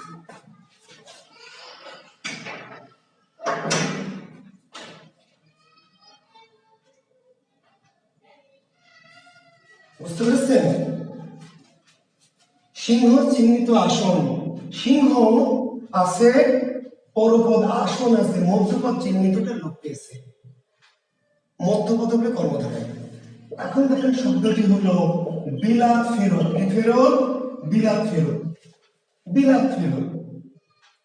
এখন এটা ছিল কি বিলাত হতে ফেরত বা বিলাত থেকে ফেরত। তাহলে বিলাত পূর্ব পদ আছে, ফেরত পরপদ আছে, থেকে মধ্যপদ লোপ পেয়েছে। তাহলে সেম টু সেম, এখানে তিনটা পদ মধ্যপদ চিহ্নিত লোপ পেল, এখানে তিনটা পদ মধ্যপদ থেকে লোপ পেল, কিন্তু এটার নাম মধ্যপদলোপী, এটা কিন্তু মধ্যপদলোপী না, এটার নাম কি? এটার নাম হলো তৎপুরুষ। তাহলে পেজ আপনার এই জন্য লাগবে। পার্থক্যটা কি? এটা কিন্তু মধ্যপদ না, এটা হলো বিভক্তি। এই যে থেকেটা মধ্যপদ না, থেকে বলেন বা হতে বলেন, এটা তো মধ্যপদ না, এটা বিভক্তি ভাই। তাহলে বিভক্তি গুলো আমাদেরকে চিনে রাখতে হবে, মনে রাখতে হবে। একই রকম তিনটা পদ ছিল, মাঝের পদটা লোপ পেল, কিন্তু এটা মধ্যপদ লোপ, এটা মধ্যপদ লোপ, এটা কি তৎপুরুষ। কেন তৎপুরুষ? এটা তৎপুরুষ এই জন্য যে এটা হলো কি মধ্যপদ বিভক্তি। যে সমাস থেকে বিভক্তি লোপ পায় তার নাম তৎপুরুষ, যে সমাস থেকে বিভক্তি লোপ পায় তার নাম কি তৎপুরুষ। ঠিক আছে? ওই যে বললাম যে ধরুন শব্দটি কি স্বর্ণ দিয়ে গড়া, স্বর্ণ দিয়ে, আচ্ছা স্বর্ণ গড়া, পরীক্ষায় শব্দটি দিবে কি স্বর্ণ গড়া, তাহলে ব্যাস বাক্য কি স্বর্ণ দিয়ে গড়া। এখন দেখেন স্বর্ণ পূর্বপদ আছে, গড়া পরপদ আছে, মাঝখানে মধ্যপদ দিয়ে লোপ পেয়েছে। আসলে দিয়ে কি পদ? না, দিয়ে তো পদ না, দিয়ে একটা বিভক্তি। তাহলে আপনাকে বিভক্তির চিহ্নগুলি মাথায় রাখতে হবে। মধ্যপদ লোপ পেলে মধ্যপদ লোপী, কিন্তু যদি বিভক্তি লোপ পায় বিভক্তি তাহলে মধ্যপদ লোপী তো না, বিভক্তিটা মাঝখান থেকে লোপ পাবে, কিন্তু এটি কি, এটি হয়ে যাবে তৎপুরুষ। ক্লিয়ার? তাহলে এটা পার্থক্যটা। তবে অনেকে মধ্যপদ লোপীকে তৎপুরুষের সাথে গুলিয়ে ফেলতেও পারে, কিন্তু ফেলা যাবে না, বিভক্তি বুঝতে হবে আলাদা, পদ বুঝতে হবে কি আলাদা। ঠিক আছে? এখন দেখেন পরীক্ষায় দিবে হাঁটু জল, কেন গোলমাল লাগে এটি তো বুঝতে হবে। আসলে আমি আপনাকে এমনি সাধারণভাবে পড়াবো, এটা পড়ে তো আপনার লাভ নাই। আপনার কনফিউশন কেন হয় সেটা বুঝতে হবে, কনফিউশনের কারণটা কি সেটা বুঝতে হবে, তাহলে আপনার কনফিউশনটা থাকবে না। হাঁটু জল, এখন আপনি যদি ভাবেন যে হাঁটু জল, তাহলে তো এটা হাঁটুর জল, হাঁটু জল তো হাঁটুর জল। তাহলে ভাবছেন স্যার রয়ের তো ষষ্ঠী তৎপুরুষ, এটা তৎপুরুষ। আসলে হাঁটু জল হাঁটুর জল না, হাঁটু জল হাঁটুর জল না তো ভাই। হাঁটু জল কি, হাঁটু পরিমাণ জল বা হাঁটু পর্যন্ত জল। এখন আপনি ভাবছেন হাঁটু জল হাঁটুর জল, তাহলে তো ঝামেলা। হাঁটু জল হাঁটুর জল না, গলা পানি গলার পানি না, গলা পানি। আপনি বলছেন গলা পানি গলার পানি, গলা পানি কি গলার পানি? বলেন। কোমর পানি, তো কোমর পানি কি কোমরের পানি? কোমর পানি কোমরের পানি না, গলা পানি গলার পানি, গলা পানি গলা পরিমাণ পানি, কোমর পানি কোমর পরিমাণ বা কোমর পর্যন্ত পানি। তাহলে এই যে হাঁটু পরিমাণ জল বা হাঁটু পর্যন্ত জল, জি, তাহলে এটা মধ্যপদলোপী। এটা কি মধ্যপদলোপী? হ্যাঁ, ব্যাস বাক্য যদি না দেয়, ব্যাস বাক্য তো দিবে না। ব্যাস বাক্য কেন আপনাকে দিবে বলেন? আপনাকে এটা দেখে ব্যাস বাক্যটা বুঝতে হবে। আমি তো সেটাই বোঝাচ্ছি যে হাঁটু জল এটা দেখে আপনাকে ব্যাস বাক্যটা, হাঁটু জল মূলত কি, হাঁটু, হাঁটু জল মানে আমি বোঝাচ্ছি যে হাঁটু জল মানে কি, হাঁটু, হাঁটুর জল নাকি হাঁটু পর্যন্ত জল, এটা আপনি বোঝেন না। এটা তো আপনি বুঝতে হবে ভাই, আপনি বোঝেন। আমি তো বোঝালাম না কোমর পানি কি কোমরের পানি না কোমর পর্যন্ত পানি, তাহলে কোমরের পানি না, কোমর পানি কি কোমর পরিমাণ বা কোমর পর্যন্ত। তাহলে বিভক্তি তো নাই, বিভক্তি নাই, মধ্যপদ, তাহলে কর্মধ নাই। আবার বলছে ব্যাস বাক্য না থাকলে, গরু ব্যাস বাক্য না থাকলে তুই মনে মনে কি করবি, মনে মনে ব্যাস বাক্যটা ভাববি, মনে মনে ব্যাস বাক্যটা ভাববি যে এটা কি আসলে বিভক্তি নাকি মধ্যপদ। দেখেন শব্দটি হচ্ছে ঘর জামাই, আপনাকে তো ব্যাস বাক্য করে দিবে না, শব্দটি দিবে ঘর জামাই। তো ঘর জামাই যখন দিবে তখন আপনাকে মনে মনে ধরতে হবে যে ঘর জামাই আসলে মূল শব্দটা কি ছিল। ঘর জামাই মূলত ছিল কি বলেন তো, ঘর জামাই কি ঘরের জামাই, ঘর জামাই কি ঘরের জামাই না, ঘরের জামাই। তো যে ঘর জামাই না সে কোথাকার জামাই, বারান্দার জামাই না উঠানের জামাই না ছাদের জামাই?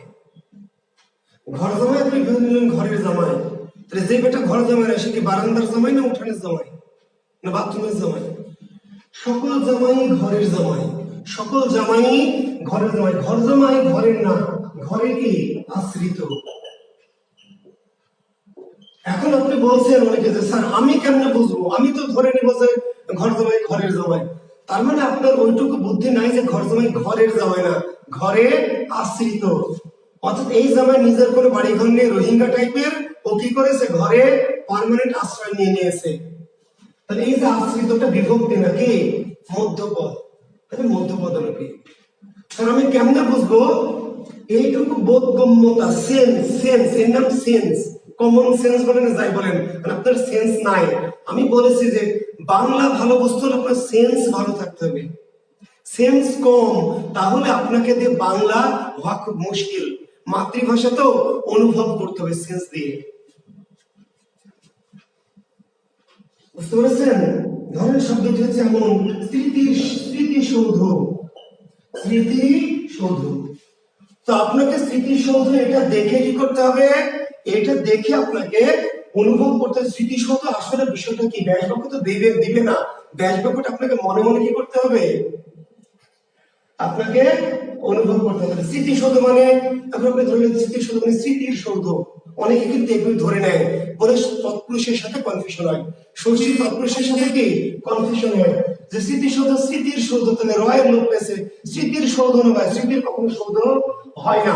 স্মৃতিসৌধ স্মৃতির সৌধ নাকি স্মৃতি রক্ষার্থে সৌধ। স্মৃতিসৌধ স্মৃতি স্মৃতি দিয়ে নির্মিত সৌধ না, স্মৃতি রক্ষার্থে, আমরা স্মৃতি রক্ষা করতে চাই, তাহলে স্মৃতি রক্ষার্থে সৌধ, স্মৃতি রক্ষার্থে। তাহলে ওই যে স্মৃতি আছে, সৌধ আছে, রক্ষার্থেটা লোপ পেয়েছে, রক্ষার্থেটাতে কোনো বিভক্তি না, পদের মধ্যে পদ হবে। এখন আপনি যদি বলেন যে স্যার আমি স্মৃতির সৌধ ভাববো, আপনার কি, আপনি স্মৃতির সৌধ ভাবলে হবে না, কারণ আপনি ভাবেন যে স্মৃতির সৌধ না, সৌধটা স্মৃতি রক্ষা করার জন্য, সৌধটা কি স্মৃতি রক্ষা করার জন্য, বুঝতে পারলেন? শহীদ মিনার শহীদদের মিনার না ভাই, ওইখানে শহীদ খাড়া করে রাখা হয়নি। শহীদ মিনার শহীদদের মিনার না, শহীদ খাড়া করে রাখা হয়নি, ঠিক আছে? শহীদদের উদ্দেশ্যে যে মিনার, শহীদদের উদ্দেশ্যে, শহীদদের কি উদ্দেশ্যে নির্মিত মিনার, তাহলে ওই যে উদ্দেশ্যে মধ্যপদের।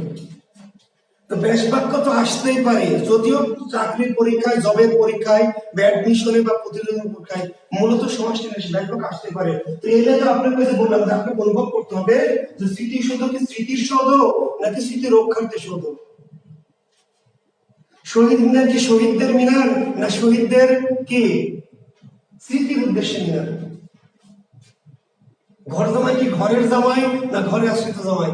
এখন আপনার সেন্স কম, আপনার সেন্স কম, তাহলে কি আপনি লেখাপড়া করবেন না? করতে হবে। তাহলে আপনাকে বই পড়ে মনে রাখতে হবে, বই পড়ে ব্যাস বাক্য পড়ে আপনাকে সেন্স তৈরি করতে হবে। আপনার সেন্স নাই, স্মৃতিসৌধ তো আমার কাছে স্মৃতির সৌধই মনে হয়। ঘর জামাই তো ঘরের জামাই আমার ভালো লাগে, হাঁটু জল হাঁটু জল হাঁটুর জল, কোমর পানি কোমরের পানি, এটা তো আমার ভালো লাগছে। তাহলে আপনার ওই সেন্সটা যেহেতু কম, তাহলে আপনি ব্যাস বাক্যগুলি পড়ে আপনার সেন্সটা গ্রো করবেন, যে ঘর জামাই ঘরের জামাই না ঘরে আশ্রিত জামাই, হাঁটু জল হাঁটুর জল না, হাঁটু কি পরিমাণ জল, গলা পানি গলার পানি না গলা পরিমাণ পানি।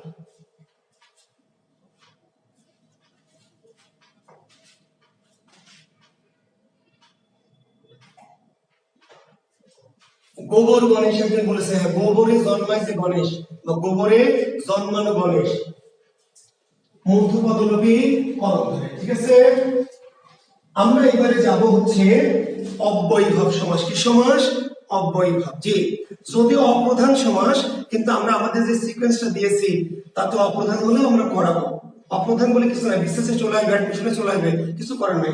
যদি প্রধান সময় বলেছি চারটি, দ্বন্দ্ব, কর্মধারায়, তৎপুরুষ, বহুব্রী। আমরা আগামী দিন তৎপুরুষের বহুব্রী নিয়ে কথা বলবো। আজকে আমরা সমাস শিখবো যার নাম লেখেন অব্যয়ীভাব। প্লিজ সবাই লেখেন অব্যয়ীভাব।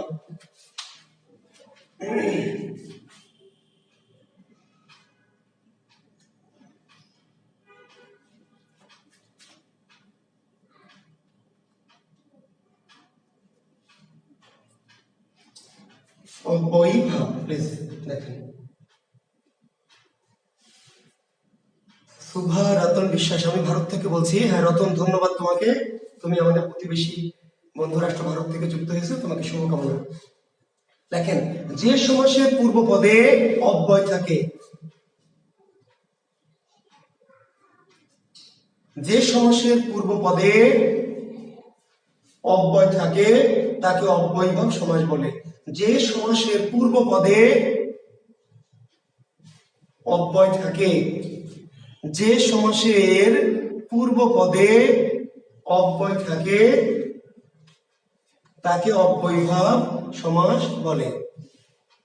যে সমাসের পূর্ব পদে কি অব্যয় থাকে তাকে অব্যয়ীভাব সমাস বলে।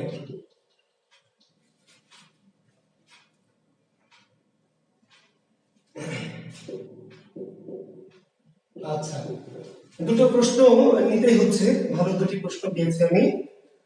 উপমান উপমিতের ব্যাস বাক্য করাবেন না বা ব্যাস বাক্য বোঝাবেন না? হ্যাঁ, একটু তাহলে আসি পিছনে আবার একটু দেখেন। উপমান যদি হয়, উপমান যদি বোঝেন সমাজটা উপমান, তাহলে মাঝখানে নেয় শেষ কাহিনী। অরুণ রাঙা, অরুণ কি রাঙা, অরুণের ন্যায় রাঙা। যদি সমষ্টি উপমান হয় শিক্ষার্থী বন্ধুরা, উপমান যদি হয়, উপমান কর্মধারায়, তাহলে যে পদ দুটো আছে মাঝখানে শুধু ন্যায়, কাহিনী শেষ। অরুণ রাঙা, অরুণের ন্যায় রাঙা, অরুণের ন্যায় রাঙা। কাজল কালো, কাজলের ন্যায় কালো, কাজলের ন্যায় কালো। তুষার শুভ্র, তুষারের ন্যায় শুভ্র, তুষারের ন্যায় শুভ্র। হরিণ চপল, হরিণের ন্যায় চপল। যদি আপনি বুঝেন সমাজটি উপমান, সমাজটি উপমান, তাহলে মাঝখানে শুধু কি ন্যায়, তাহলে কাহিনী খতম। যদি উপমিত হয়, যদি উপমিত হয় চন্দ্রমুখ কিংবা কি সিংহ পুরুষ,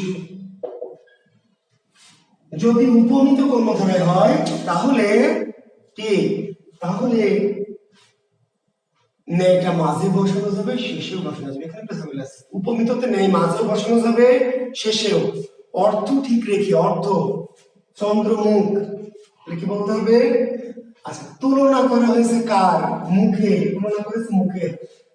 যার তুলনা করা হয়, যার, তাকে বলা হয় উপমেয়। লিখে নেন, যার তুলনা করা হয় তাকে বলা হয় উপমেয়, যার সাথে করা হয় তাকে বলা হয় উপমান।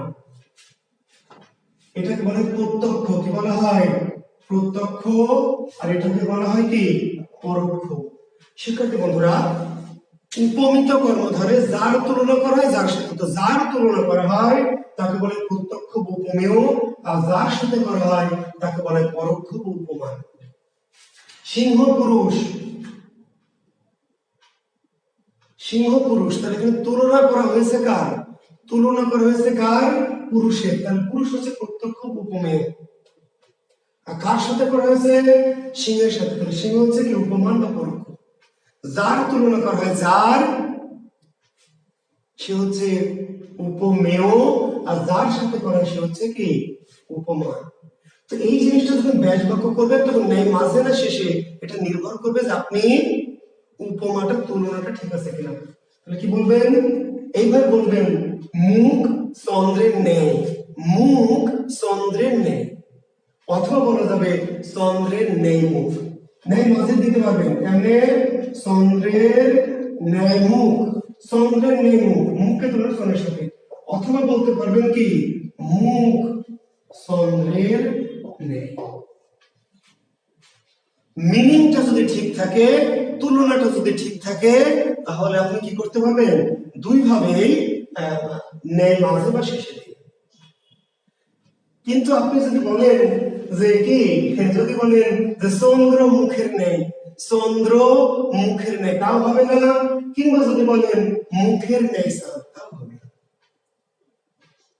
তুলনাটা ঠিক রাখতে হবে। এটা দেখেন, সিংহ পুরুষ, ভালো করে খেয়াল করেন, যারা বোঝেন আরেকবার খেয়াল করেন। সিংহ পুরুষ, তাহলে তুলনা করা হয়েছে কার? পুরুষের, পুরুষের। তাহলে কি পুরুষ সিংহের ন্যায়, পুরুষ সিংহের ন্যায়, পুরুষ কার ন্যায়? সিংহের ন্যায়। তাহলে ন্যায় পিছনে বলে না স্যার ন্যায় মাঝে দেব, তাহলে বলবেন সিংহের ন্যায় পুরুষ, সিংহের ন্যায় পুরুষ। তাহলে উপমিত হলে ন্যায় মাঝে বা শেষে নির্ভর করবে আপনি কিভাবে সাজাচ্ছেন, অর্থটা যেন ঠিক থাকে, তুলনাটা ঠিক থাকে।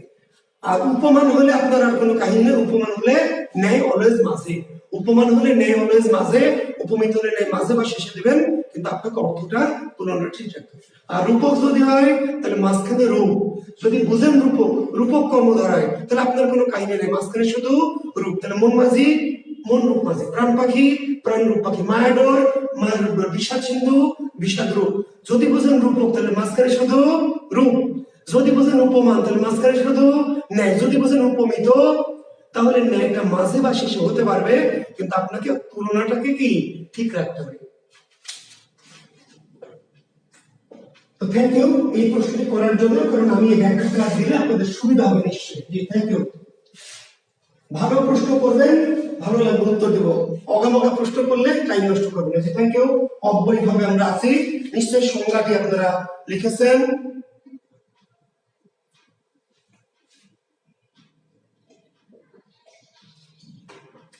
দেখা যাচ্ছে না কেন?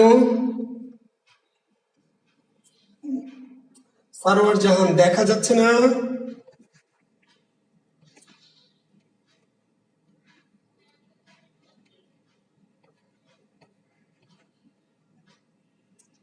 Jobaidul Islam from USA. Thank you Zobaidul. আচ্ছা ক্লিয়ার স্যার। তো কেউ কেউ কেন বলছেন দেখা যাচ্ছে না, দু একজন বলছেন দেখা যাচ্ছে না, মানে আপনাদের নিজেদেরই প্রবলেম। ঠিক আছে, ওকে থ্যাংক ইউ। আমরা আছি অব্যয়ভাব সমস্যা, লিখুন। হ্যাঁ আমি বুঝেছি, তার মানে দু একজনের অনেকের প্রবলেম হয়, যারা একটু হয়তো 3G ইউজ করেন কিংবা অনেকে একটু প্রত্যন্ত এলাকায় থাকেন, অনেকে হতে পারে এমন, বা যে কোনো কারণে হতে পারে। জি দেখা যাচ্ছে, জি বুঝতে পেরেছি। দু একজন কমেন্টস করছেন দেখা যাচ্ছে না, আমি বিভ্রান্ত হচ্ছি তাহলে। থ্যাংক ইউ, দেখা যাচ্ছে ক্লিয়ার। প্লিজ কথায় আসি। তাহলে আমরা বলেছি যে সমাসে কি পূর্বপদে অব্যয় থাকে, যে সমাসের পূর্বপদে অব্যয় থাকে তাকে অব্যয়ভাব সমাস বলে।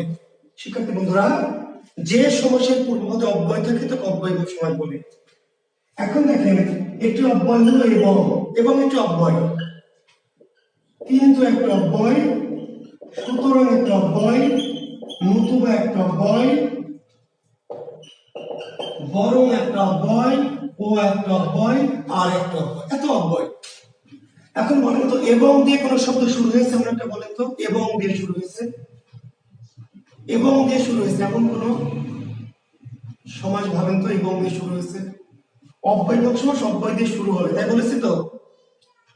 আপনাদের ১,৫০০ স্টুডেন্ট আছেন, আমার বলেন তো কিন্তু দিয়ে শুরু হয়েছে এমন একটা শব্দ, কিন্তু দিয়ে শুরু হয়েছে, সুতরাং দিয়ে শুরু হয়েছে, নতুবা দিয়ে শুরু হয়েছে, বরং দিয়ে শুরু হয়েছে, ও দিয়ে শুরু হয়েছে, আর দিয়ে শুরু হয়েছে।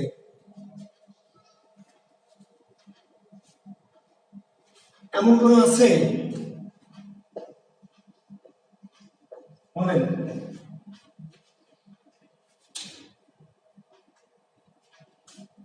আচ্ছা নাই, এগুলোতে একটা শুরু হয়নি, এগুলোতে একটা শব্দ কোনো সমাসে শুরু হয়নি। আপনি লাখ লাখ সমাস পড়বেন, কোন সমাস এবং অব্যয় কিন্তু মাঝে থাকতে পারে কিন্তু শুরু হয়নি। ওকে, এখন তাহলে আমরা অব্যয় ভাব যে বলছি অব্যয় দিয়ে শুরু হবে কেমনি, কি অব্যয় দিয়ে শুরু হবে? কয়েকটি নির্দিষ্ট অব্যয়, কয়েকটি কি স্পেসিফিক অব্যয়, কয়েকটি নির্দিষ্ট স্পেসিফিক অব্যয় দিয়ে শুরু হবে।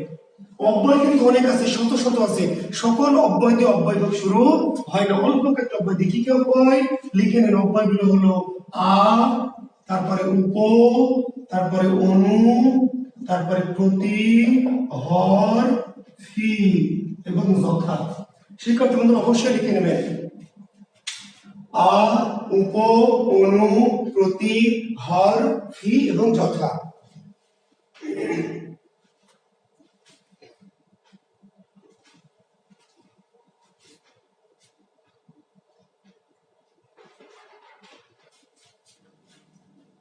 অব্যয়ভাব সমাস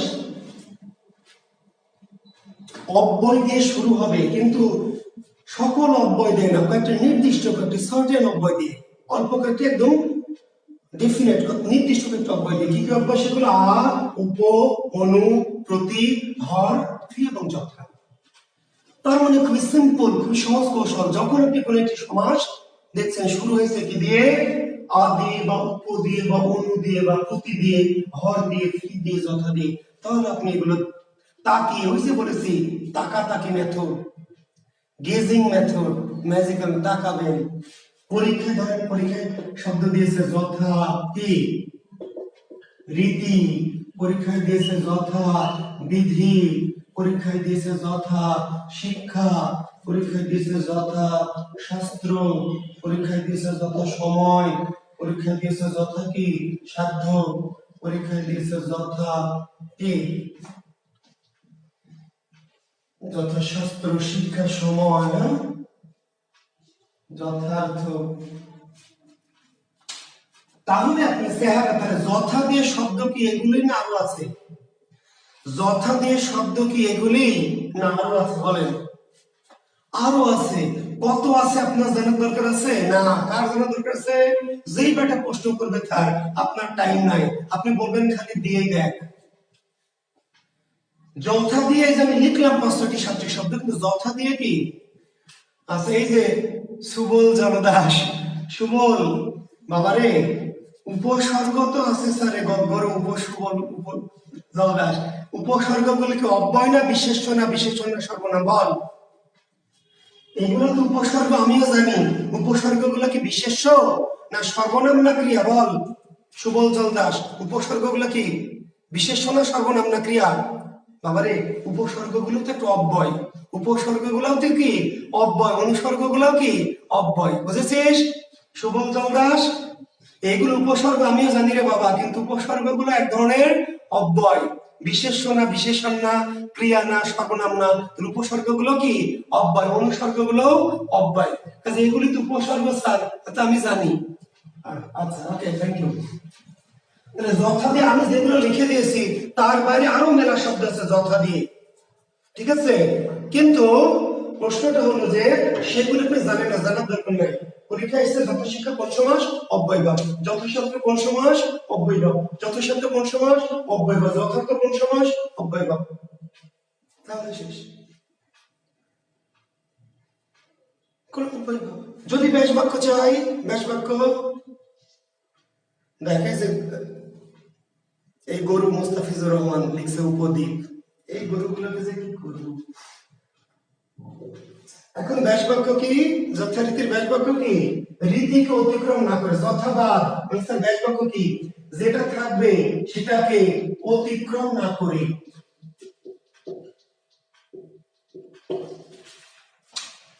যথা দিয়ে শুরু হয়েছে, বুঝলাম অব্যয়, বুঝলাম কি অব্যয়, ঠিক আছে? কিন্তু ব্যাস বাক্যটা যদি চাই তাহলে আরো সহজ। ব্যাস বাক্য আপনাকে ওই যে ঘষা মারা মেথডে পড়ার দরকার নাই, বিধি অতিক্রম না করে, বিধি অতিক্রম না করে, যথা যথা শিক্ষা যথা শিক্ষা শিক্ষা প্রদান করার দরকার নাই। যা আছে পরপর যা আছে যথা কেটে দিয়ে যেটা আছে ওইটাকে অতিক্রম না করে শেষ। যথা শাস্ত্র, শাস্ত্র অতিক্রম না করে, যত সময়, সময় অতিক্রম না করে, যত সাধ্য, সাধ্য অতিক্রম না করে, যথার্থ, অর্থ অতিক্রম না করে, যথা বিধি, বিধি অতিক্রম না করে। ক্লিয়ার? তাহলে যথা দিয়ে যাই দিবে, চেহারার দিকে তাকে তাকা তাকে মেথড বলে দিবেন অব্যয় সময়। যদি ব্যাস বাক্য চাই তাহলে যথার পরে যে পদটা আছে সেটাকে অতিক্রম না করে। এই যে আরেক মুস্তাফিজুর রহমান, আরেক গাধা, হ্যাঁ এই মুস্তাফিজুর রহমান আরেক গাধা, এই কয়টা গাধা ছাগল কেন যে ঢুকতে গেছে?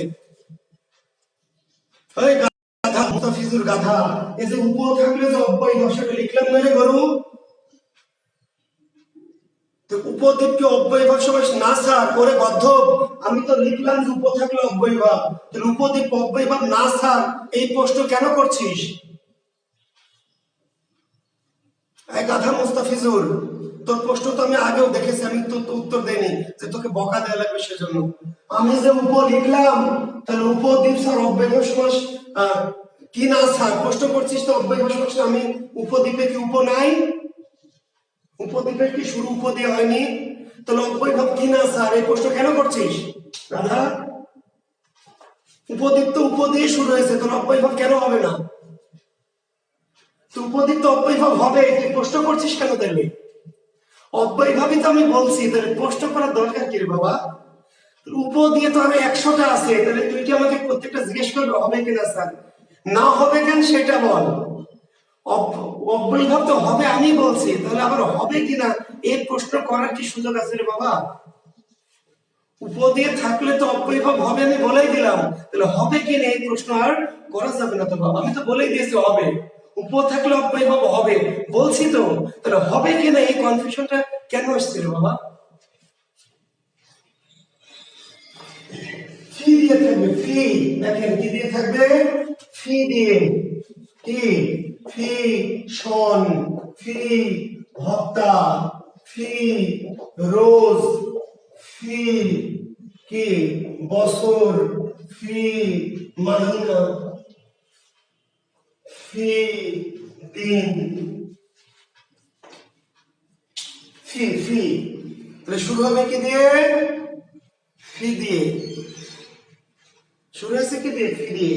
তাহলে পরীক্ষা আসবে ফি হত্যা,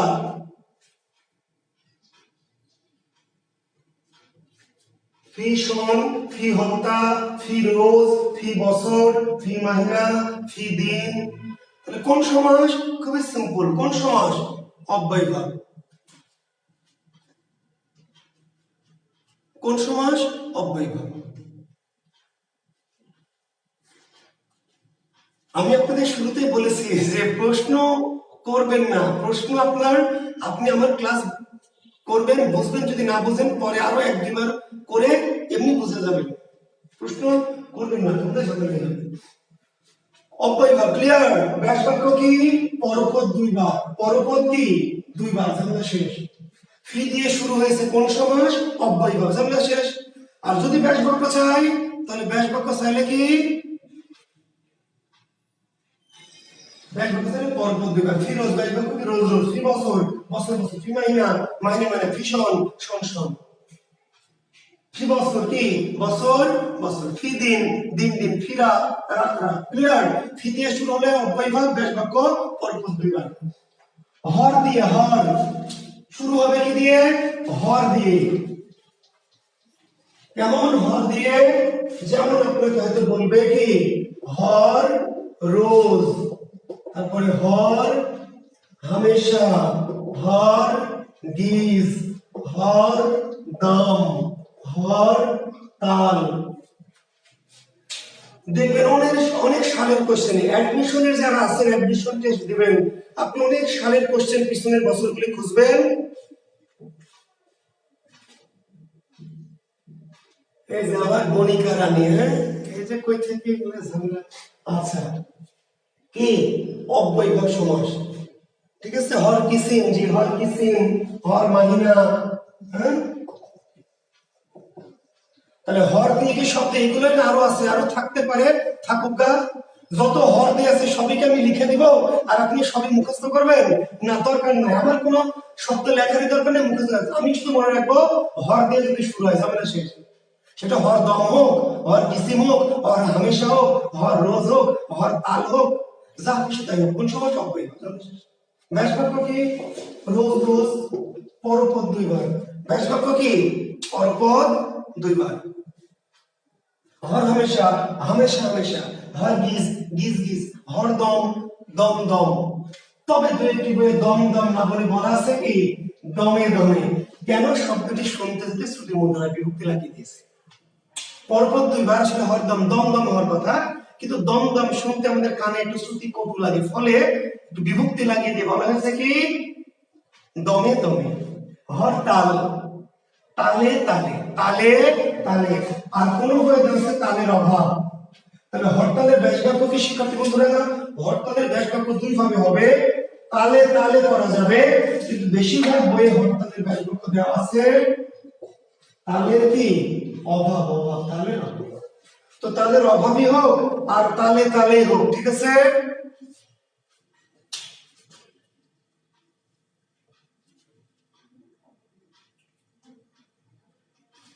তালের অভাবই হোক আর তালে তালে হোক, সময় অব্যয়ভাব, কারণ হর দিয়ে শুরু হয়েছে অব্যয়ভাব।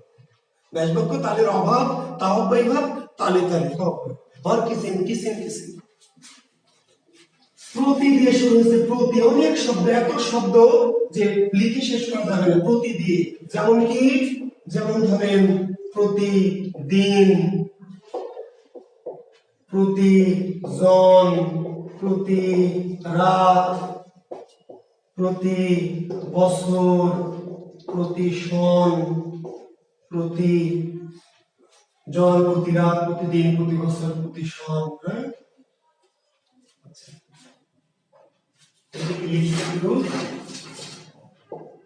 প্রতিবাদ, প্রতিকূল, প্রতিপক্ষ,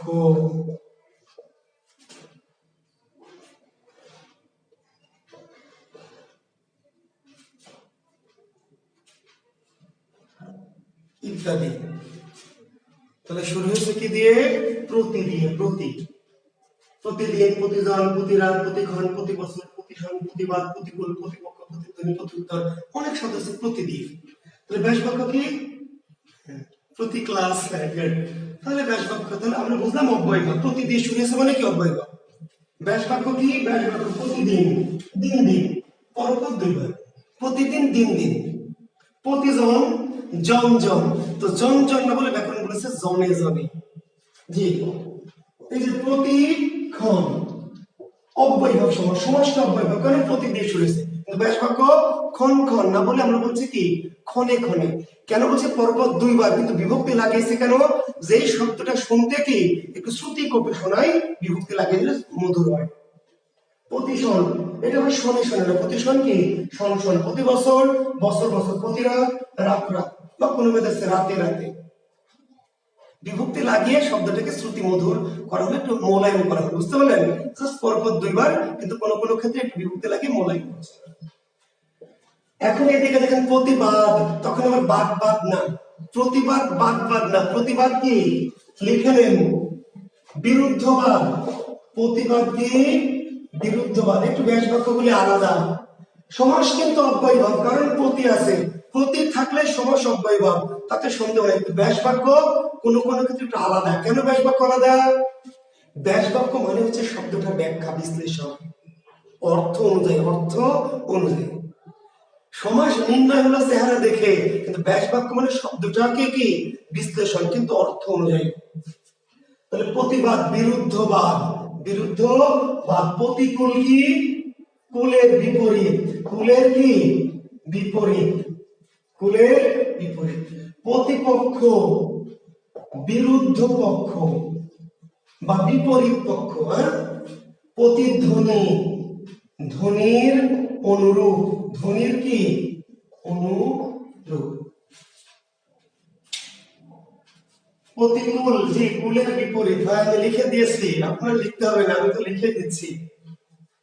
প্রতিবাদ বিরুদ্ধবাদ, প্রতিকূল কুলের বিপরীত, প্রতিপক্ষ বিরুদ্ধ পক্ষ, প্রতিধ্বনি ধ্বনির অনুরূপ। তো ব্যাস বাক্যের ক্ষেত্রে একটু কেন ডিফারেন্স হয়? ব্যাস বাক্য মানে শব্দটার বিশ্লেষণ, অর্থ অনুযায়ী, অর্থ অনুযায়ী, অর্থটা যদি পরিষ্কার হয় সে অনুযায়ী বিশ্লেষণ। কিন্তু সমাস নির্ণয় স্রেফ কি তাকাতাকি না, তো সমাস নির্ণয় তাকাবেন যে প্রতি আছে, তাহলে অব্যয়ভাব।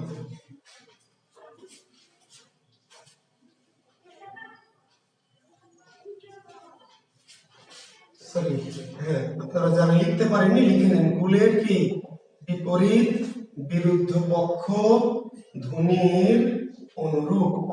যারা লিখবেন একটু দ্রুত লিখবেন, ঠিক আছে? আজকে পরীক্ষা হবে জাস্ট 11টায়, ঠিক আছে?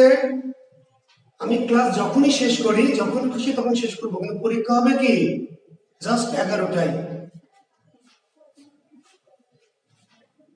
তাহলে আশা করছি আপনারা লিখেছেন, এই শব্দগুলো লিখে নিয়েছেন। আর বই পুস্তকে এগুলো দেওয়া আছে, কাজে একদম পাই টু পাই লিখে নিতে হবে তাও না।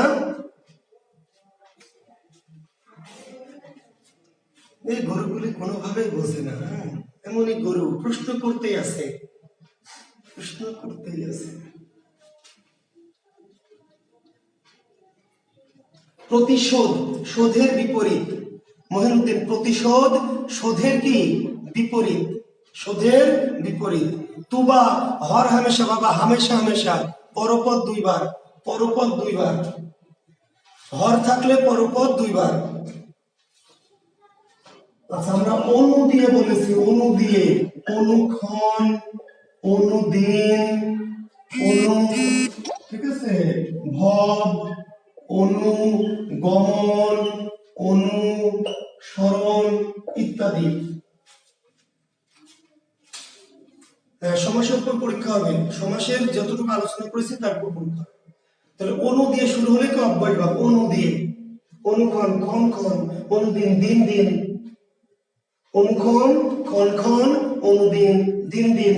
অনুভব, ভাবের পশ্চাৎ, অনুভব কি ভাবের পশ্চাৎ। অনুগমন, গমনের পশ্চাৎ, এই অনুমানের পশ্চাৎ, অনুমানে কি পশ্চাৎ, তাহলে ভাবের পশ্চাৎ, ভাবের পশ্চাৎ। অনুগমন, গমনের পশ্চাৎ। অনুসরণ, স্মরণের পশ্চাৎ। এই অনুশব্দের অর্থ কি পশ্চাৎ বা পেছনে। যদি অনু কখনো পরপদ দিতে হয় তাও হতে পারে, আবার কখনো কখনো পশ্চাৎ। তাহলে অনুক্ষণ, ক্ষণ ক্ষণ, অনুদিন, দিন দিন। কিন্তু অনুভব ভাবের পশ্চাৎ, অনুগমন গমনের পশ্চাৎ, অনুসরণ স্মরণের কি পশ্চাৎ। অনু দিয়ে থাকবে, তারপর কি দিয়ে বললাম উপ দিয়ে, উপ। অনেক শব্দ আছে, শত শত শব্দ আছে, শুরু হয়েছে কি দিয়ে উপ দিয়ে, এক দুইটা না, শত শত শব্দ যেগুলো শুরু হয়েছে উপ দিয়ে। আর আমি একটু অনুরোধ করেছি, যারা লিখতে গিয়ে হচ্ছে সব লেখা হচ্ছে না, পারছেন না, তাহলে পরে ক্লাসটা আবার দেখে দেখে একটু লিখবেন। এখন যতটুকু লেখা হলো তো লিখলেন, তাই না? যেটুকু মনে হলো যে লেখা ছাড়া পড়ে গেল, তাহলে এটা আবার পরে আরেকবার দেখবেন ক্লাসটা, ভিডিও তো থাকছেই, পরে দেখে লেখাগুলো আরেকবার একটু কি ফিনিশিংটা করে নেবেন, তাহলে তো হলো। ঠিক আছে, ওকে। উপ দিয়ে কত শব্দ? শত শত শব্দ। উপবন, উপ শহর, উপ জেলা, উপ নেতা, উপ মন্ত্রী, উপ কি উপবন, উপশহর, উপজেলা, উপনেতা, উপমন্ত্রী, উপদ্বীপ, আছে এরকম অনেক অনেক আছে। উপভাষা, উপবিধি, উপকূল, উপকণ্ঠ। লিখে কিন্তু শেষ করা যাবে না, লিখে শেষ করা যাবে না। এত শব্দ আছে উপ দিয়ে। তাহলে আমরা বলছি যখন উপ দিয়ে কোনো শব্দ শুরু হয়েছে, সেটা যাই হোক, উপবিধি হোক, তাই না, শহর হোক, উপভাষা হোক, উপকূল হোক, কি অব্যয় সমাস। উপ দিয়ে শুরু অব্যয়। এখন ওই যে প্রথম দিন যে কথা বলছিলাম, গত দিন সমাসের ক্লাসে মনে আছে, বলেছিলাম যে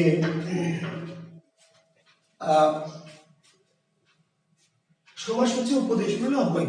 আচ্ছা, আজকে বুঝি অব্যয়।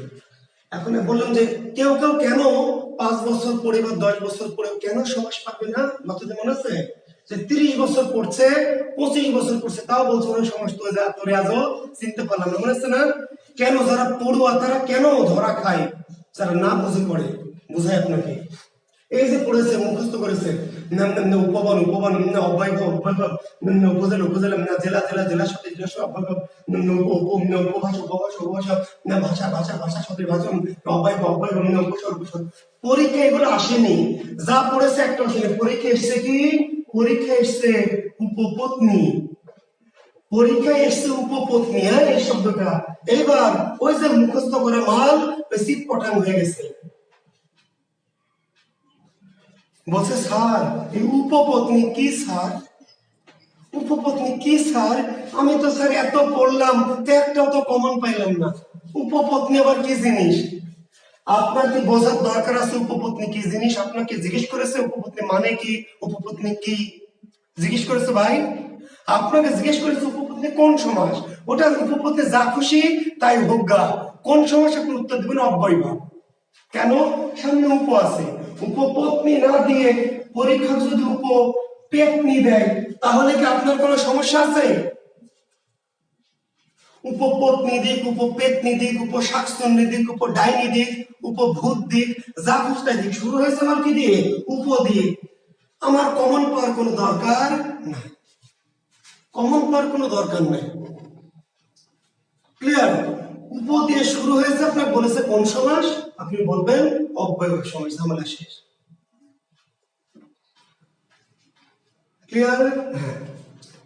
এখন উপ যেগুলো লিখে দিলাম ভাই, তার বাইরে আরো মেলা আছে, যে আপনারা কেউ কেউ লিখছেন উপসচিব, উপধৌকন, যা খুশি উপ দিয়ে আছে কিনা অব্যয় সমাস।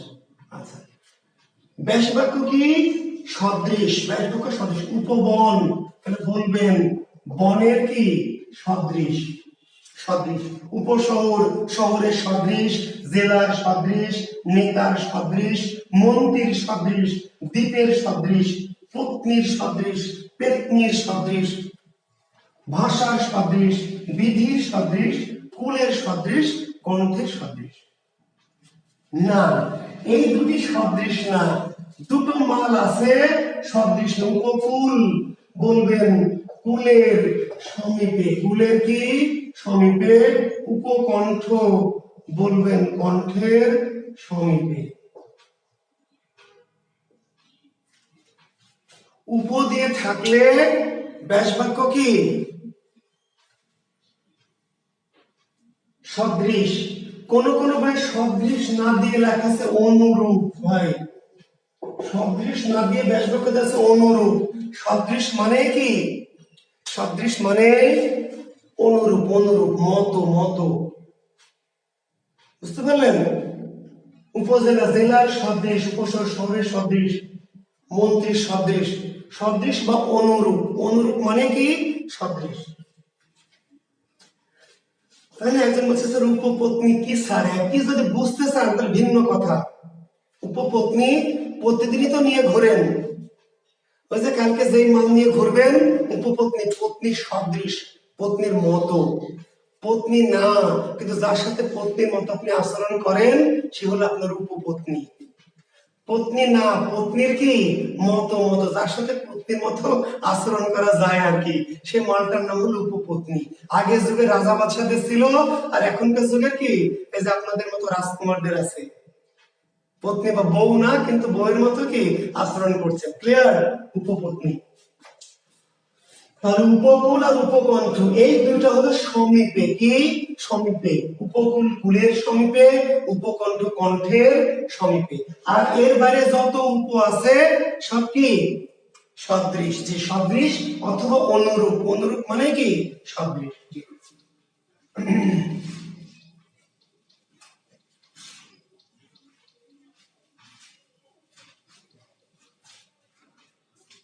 এখন দেখেন একটু আ, আ বলেছি আ, তাহলে শব্দটি আকণ্ঠ, শব্দটি আজন্ম, শব্দটি আজীবন, শব্দটি আমরণ, শব্দটি আমূল, শব্দটি আকর্ণ, শব্দটি আমৃত্যু,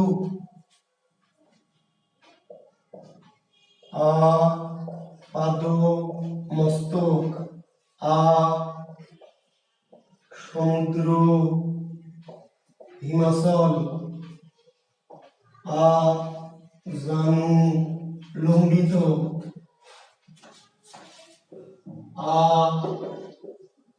রক্তিম, নত ইত্যাদি।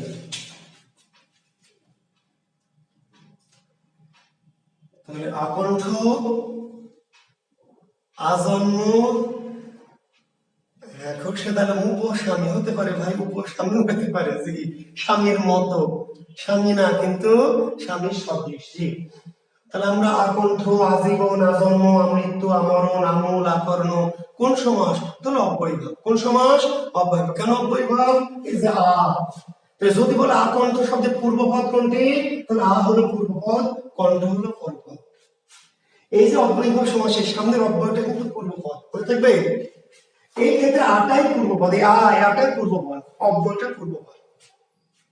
উপনদী, তাহলে উপটাই কি পূর্বপদ, অব্যয়টা পূর্বপদ, আর পরেরটা কি পরপদ। তাহলে প্রত্যেকটা দেখেন পূর্বপদ জন্ম পরপদ, পূর্বপদ জীবন কি পরপদ।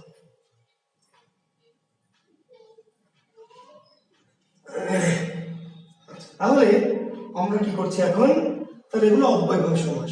ব্যাস বাক্য কি? ব্যাস বাক্য আকণ্ঠ, তাহলে আবার কি কণ্ঠ, কণ্ঠ পর্যন্ত। আকণ্ঠের ব্যাস বাক্য কি?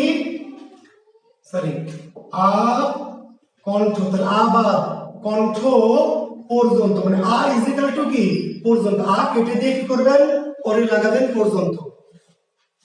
আজন্ম, তাহলে কি করবেন মানে পিছনে আয় বদলে পর্যন্ত, জন্ম পর্যন্ত। আজীবন, জীবন পর্যন্ত। আমরণ, মরণ পর্যন্ত। আমূল, মূল পর্যন্ত। আকর্ণ, কর্ণ পর্যন্ত। আমৃত্যু কি মৃত্যু পর্যন্ত। ইজিক্যাল টু পর্যন্ত, সামনের আটা কেটে পিছনে কি করবেন পর্যন্ত লাগাবেন। ঝামেলা শেষ। আপাদ মস্তক, আপাদ মস্তক, পাদ হতে মস্তক পর্যন্ত। পাদ হতে, পাদ মানে পা, পাদ মানে কি পাদ হতে মস্তক পর্যন্ত, বা সোজা করে লিখতে পারেন পা হতে মাথা পর্যন্ত। ব্যাস বাক্য পদ হতে মস্তক পর্যন্ত বা পা হতে মাথা। সমুদ্র হিমাচল, সমুদ্র হতে হিমাচল পর্যন্ত, সমুদ্র হতে হিমাচল পর্যন্ত। জানু লম্বিত, জানু পর্যন্ত লম্বিত, জানু পর্যন্ত লম্বিত। কোন সমাস? অব্যয়ভাব। কেন? যে আছে আদেশ হয়েছে। রক্তিম, এর ব্যাস বাক্যটা একটু ভিন্ন। রক্তিমের ব্যাস বাক্য কি? ঈষৎ রক্তিম, ঈষৎ, ঈষৎ রক্তিম। আনতর ব্যাস বাক্য কি ঈষৎ উন্নত। ব্যাস বাক্য মাঝে মাঝে একটু ডিফারেন্ট কেন হয় বলছি, ব্যাস বাক্য মানে শব্দটির বিশ্লেষণ ব্যাখ্যা সেটি অর্থ অনুযায়ী করতে হয়, অর্থ অনুযায়ী। আর আপনি বলবেন রক্তিম পর্যন্ত, আনতন হবে না, কারণ শব্দের বিশ্লেষণ করতে হবে আপনাকে অর্থ অনুযায়ী, ফলে ব্যাস বাক্য চেঞ্জ হয়। তো ব্যাস বাক্য চেঞ্জ হলেও হতেও পারে, কিন্তু সমাসের সিস্টেম কিন্তু চেঞ্জ হবে না। আজ অব্যয়ভাব সমাস, আ দিয়ে শুরু হয়েছে অব্যয়ভাব। এখন বলবে আরক্তিম কি অর্থ অব্যয়ভাব, প্রশ্ন করবে আরক্তিম কি অর্থে, জটিল করবে আরক্তিম কি অর্থে, তাহলে ঈষৎ অর্থে, কি অর্থে ঈষৎ।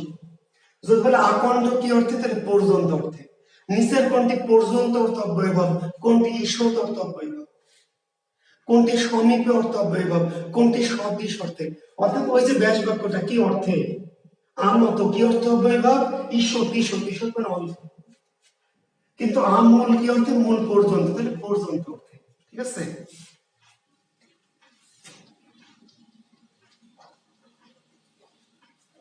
লেখেন পরপদে যদি টে থাকে, কি থাকে, টে, টে লেখেন পরপদে যদি টে থাকে তাহলে অব্যয়ভাব সমাস হবে। জি শেষ করবো ভাই, আরেকটু অব্যয়ভাবটা তো আমাকে শেষ করতে দিবেন, অব্যয়ভাবটা শেষ করবো, আমরা যখন থামার আমি থেমে যাবো। তাহলে পরপদে যদি টে থাকে, কি থাকবে পরপদে, টে, টে ট্রাইথারে টে, কোথায় থাকবে টেটা, পরপদে। যেমন কি, যেমন ঘোলাটে, যেমন রোগাটে, যেমন তামাটে, যেমন লম্বাটে, যেমন পাতলাটে, যেমন পাগলাটে, যেমন খেপাটে, যেমন বখাটে। আষ্টে, জি হ্যাঁ আষ্টে, টে পরপদে কি, টে, টে পরপদে টে।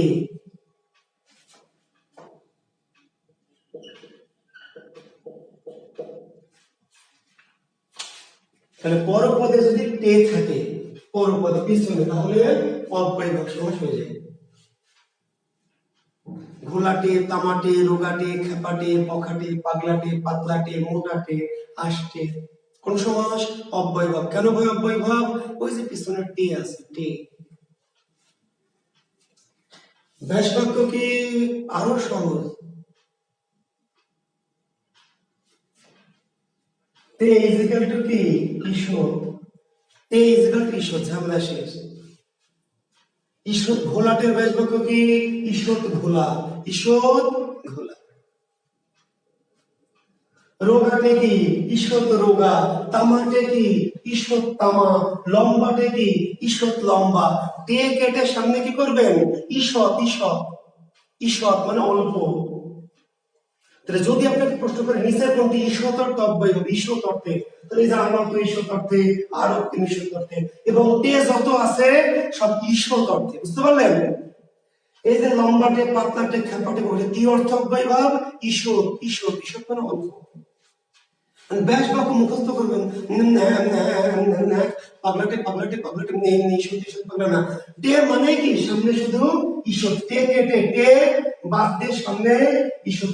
পাতলাটে, ঈষৎ পাতলা, পাগলাটে, ঈষৎ পাগলা, খেপাটে, ঈষৎ খেপা, ঝগড়াটে, ঈষৎ ঝগড়া, বখাটে, ঈষৎ বখা, আষ্টে, ঈষৎ আমিষ, ঈষৎ আমিষ, আষ্টে ঈষৎ কি আমিষ, ঈষৎ আমিষ। বা কোনো বই লেখা আছে ঈষৎ আমিষ গন্ধ যায়, ঈষৎ আমিষ, এটাই হলো আসলে আষ্টের ব্যাস বাক্য। কোনো বই লেখা আছে ঈষৎ আমিষ গন্ধ যায়, আষ্টে। জি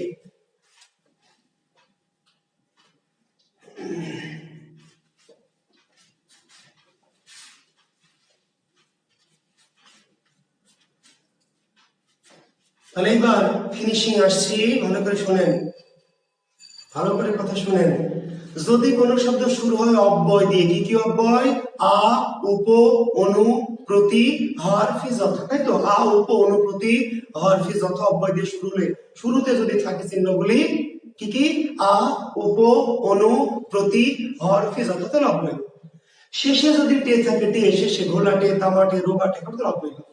কিন্তু এই চিহ্নগুলি নাই, তা অব্যয়ভাব হবে। ভালো করে শোনেন, এই চিহ্নগুলি আছে শুরুতে আ উপ অনুপতি হরফে যথা কিংবা শেষে টি, তাহলে অব্যয়ভাব হলো। টি বোঝালো তা দিয়ে আমার কাম নেই, সমস্যা অব্যয়ভাব। ক্লিয়ার? আচ্ছা, কিন্তু এইগুলি নাই, তাও কিছু শব্দ অব্যয়ভাব হবে। কখন? যখন কোন শব্দ দ্বারা অভাব বুঝাবে। কি বুঝাবে? অভাব। অভাব লিখে নেন, অভাব অর্থে অব্যয়ভাব সমাস হয়। অভাব অর্থে অব্যয়ভাব সমাস হয়। অভাব অর্থে অব্যয়ভাব সমাস হয়।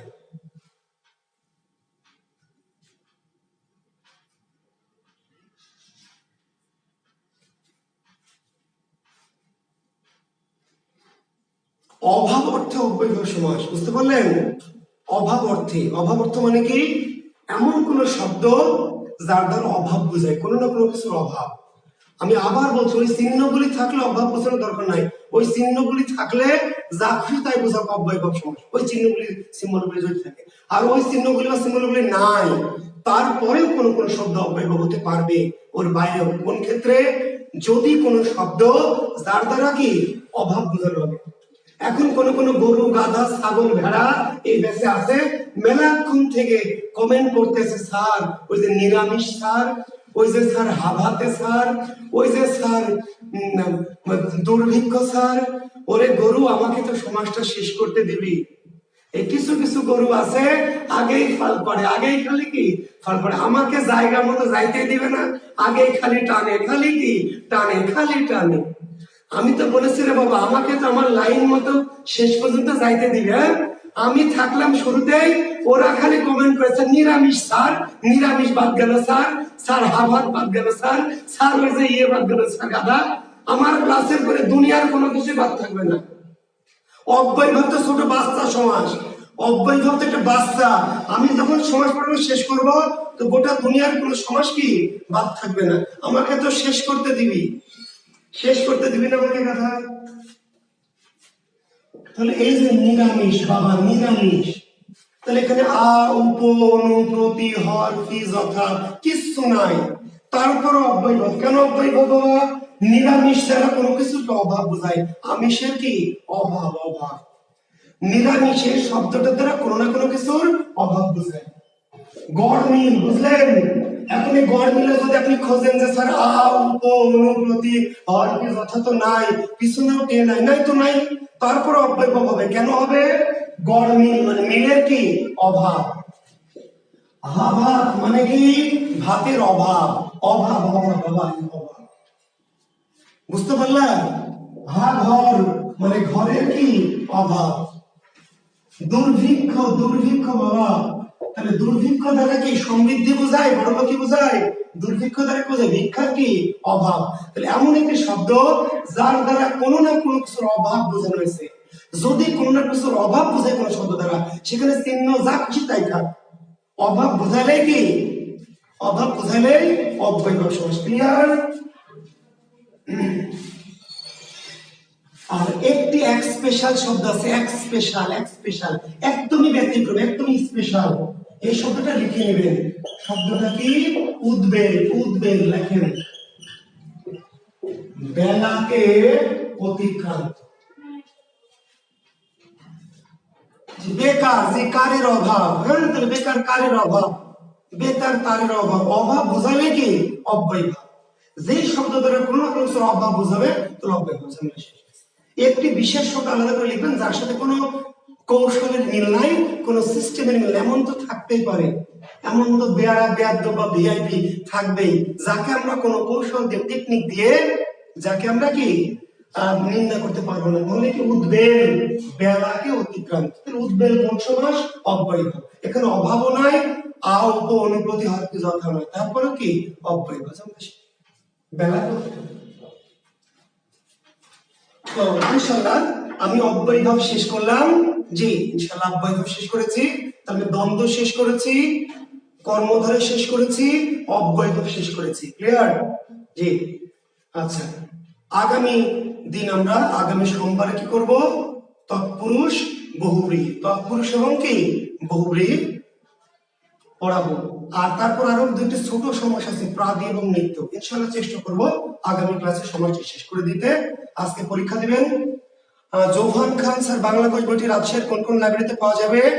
বাংলা কোষ বইটি রাজশাহীর সকল লাইব্রেরিতেই পাওয়া যাবে। জোহান খান, রাজশাহী শহরের সকল লাইব্রেরিতে বাংলা কোষ বইটি পাওয়া যাবে। তবে বাংলাদেশের অন্য কোনো জায়গায় এই বইটি আমি বাণিজ্যিকভাবে দেইনি। আপনারা যারা চান আমি নাম্বার দিয়েছি, আপনারা ওই নাম্বারে যোগাযোগ করে নিতে পারবেন। দ্বৈপায়ন দীপজগ কি? অয়ন, দ্বৈপায়ন, হ্যাঁ দীপজগ অয়ন, সন্ধি অয়ন, অয়ন, জি দীপজগ অয়ন। ধন্যবাদ, ভালো থাকবেন সবাই। জি, সবার জীবনে বসন্ত নেমে আসুক, ঠিক আছে? ফলহীন ফুলহীন আর যেন না থাকতে হয় আপনাদের। এই বসন্ত দিয়েই যেন আপনাদের জীবনের কি নতুন বসন্ত, নতুন দিন শুরু হয়। শুধু ভালোবাসাবাসি মাখামাখি না, জীবন যেন নতুন দিকে যায়, জীবনের মোড়টা যেন নতুন দিকে ঘুরে, জীবনটা যেন ফলপ্রসূ হয়, ফুলে ফলে আপনার জীবন সুশোভিত হোক, এই প্রত্যাশা রেখে অগ্রিম বসন্তের শুভেচ্ছা জানিয়ে আমার ক্লাস আজকের মতো শেষ করছি। আপনারা ভালো থাকবেন, সুস্থ থাকবেন, সুন্দর থাকবেন, পড়াশোনার সঙ্গে থাকবেন, লেখাপড়ার সঙ্গে থাকবেন, লেখাপড়া করবেন। শিক্ষাই আপনাকে কি আলোকিত করবে, আপনার জীবনে বসন্ত নিয়ে আসবে। শিক্ষা ছাড়া অন্য কিছু কিন্তু আপনার জীবনে বসন্ত আনবে না। কাজে শিক্ষার সঙ্গে থাকেন, আমাদের সঙ্গে থাকেন, ভালো থাকবেন। শুভরাত্রি, আল্লাহ হাফেজ।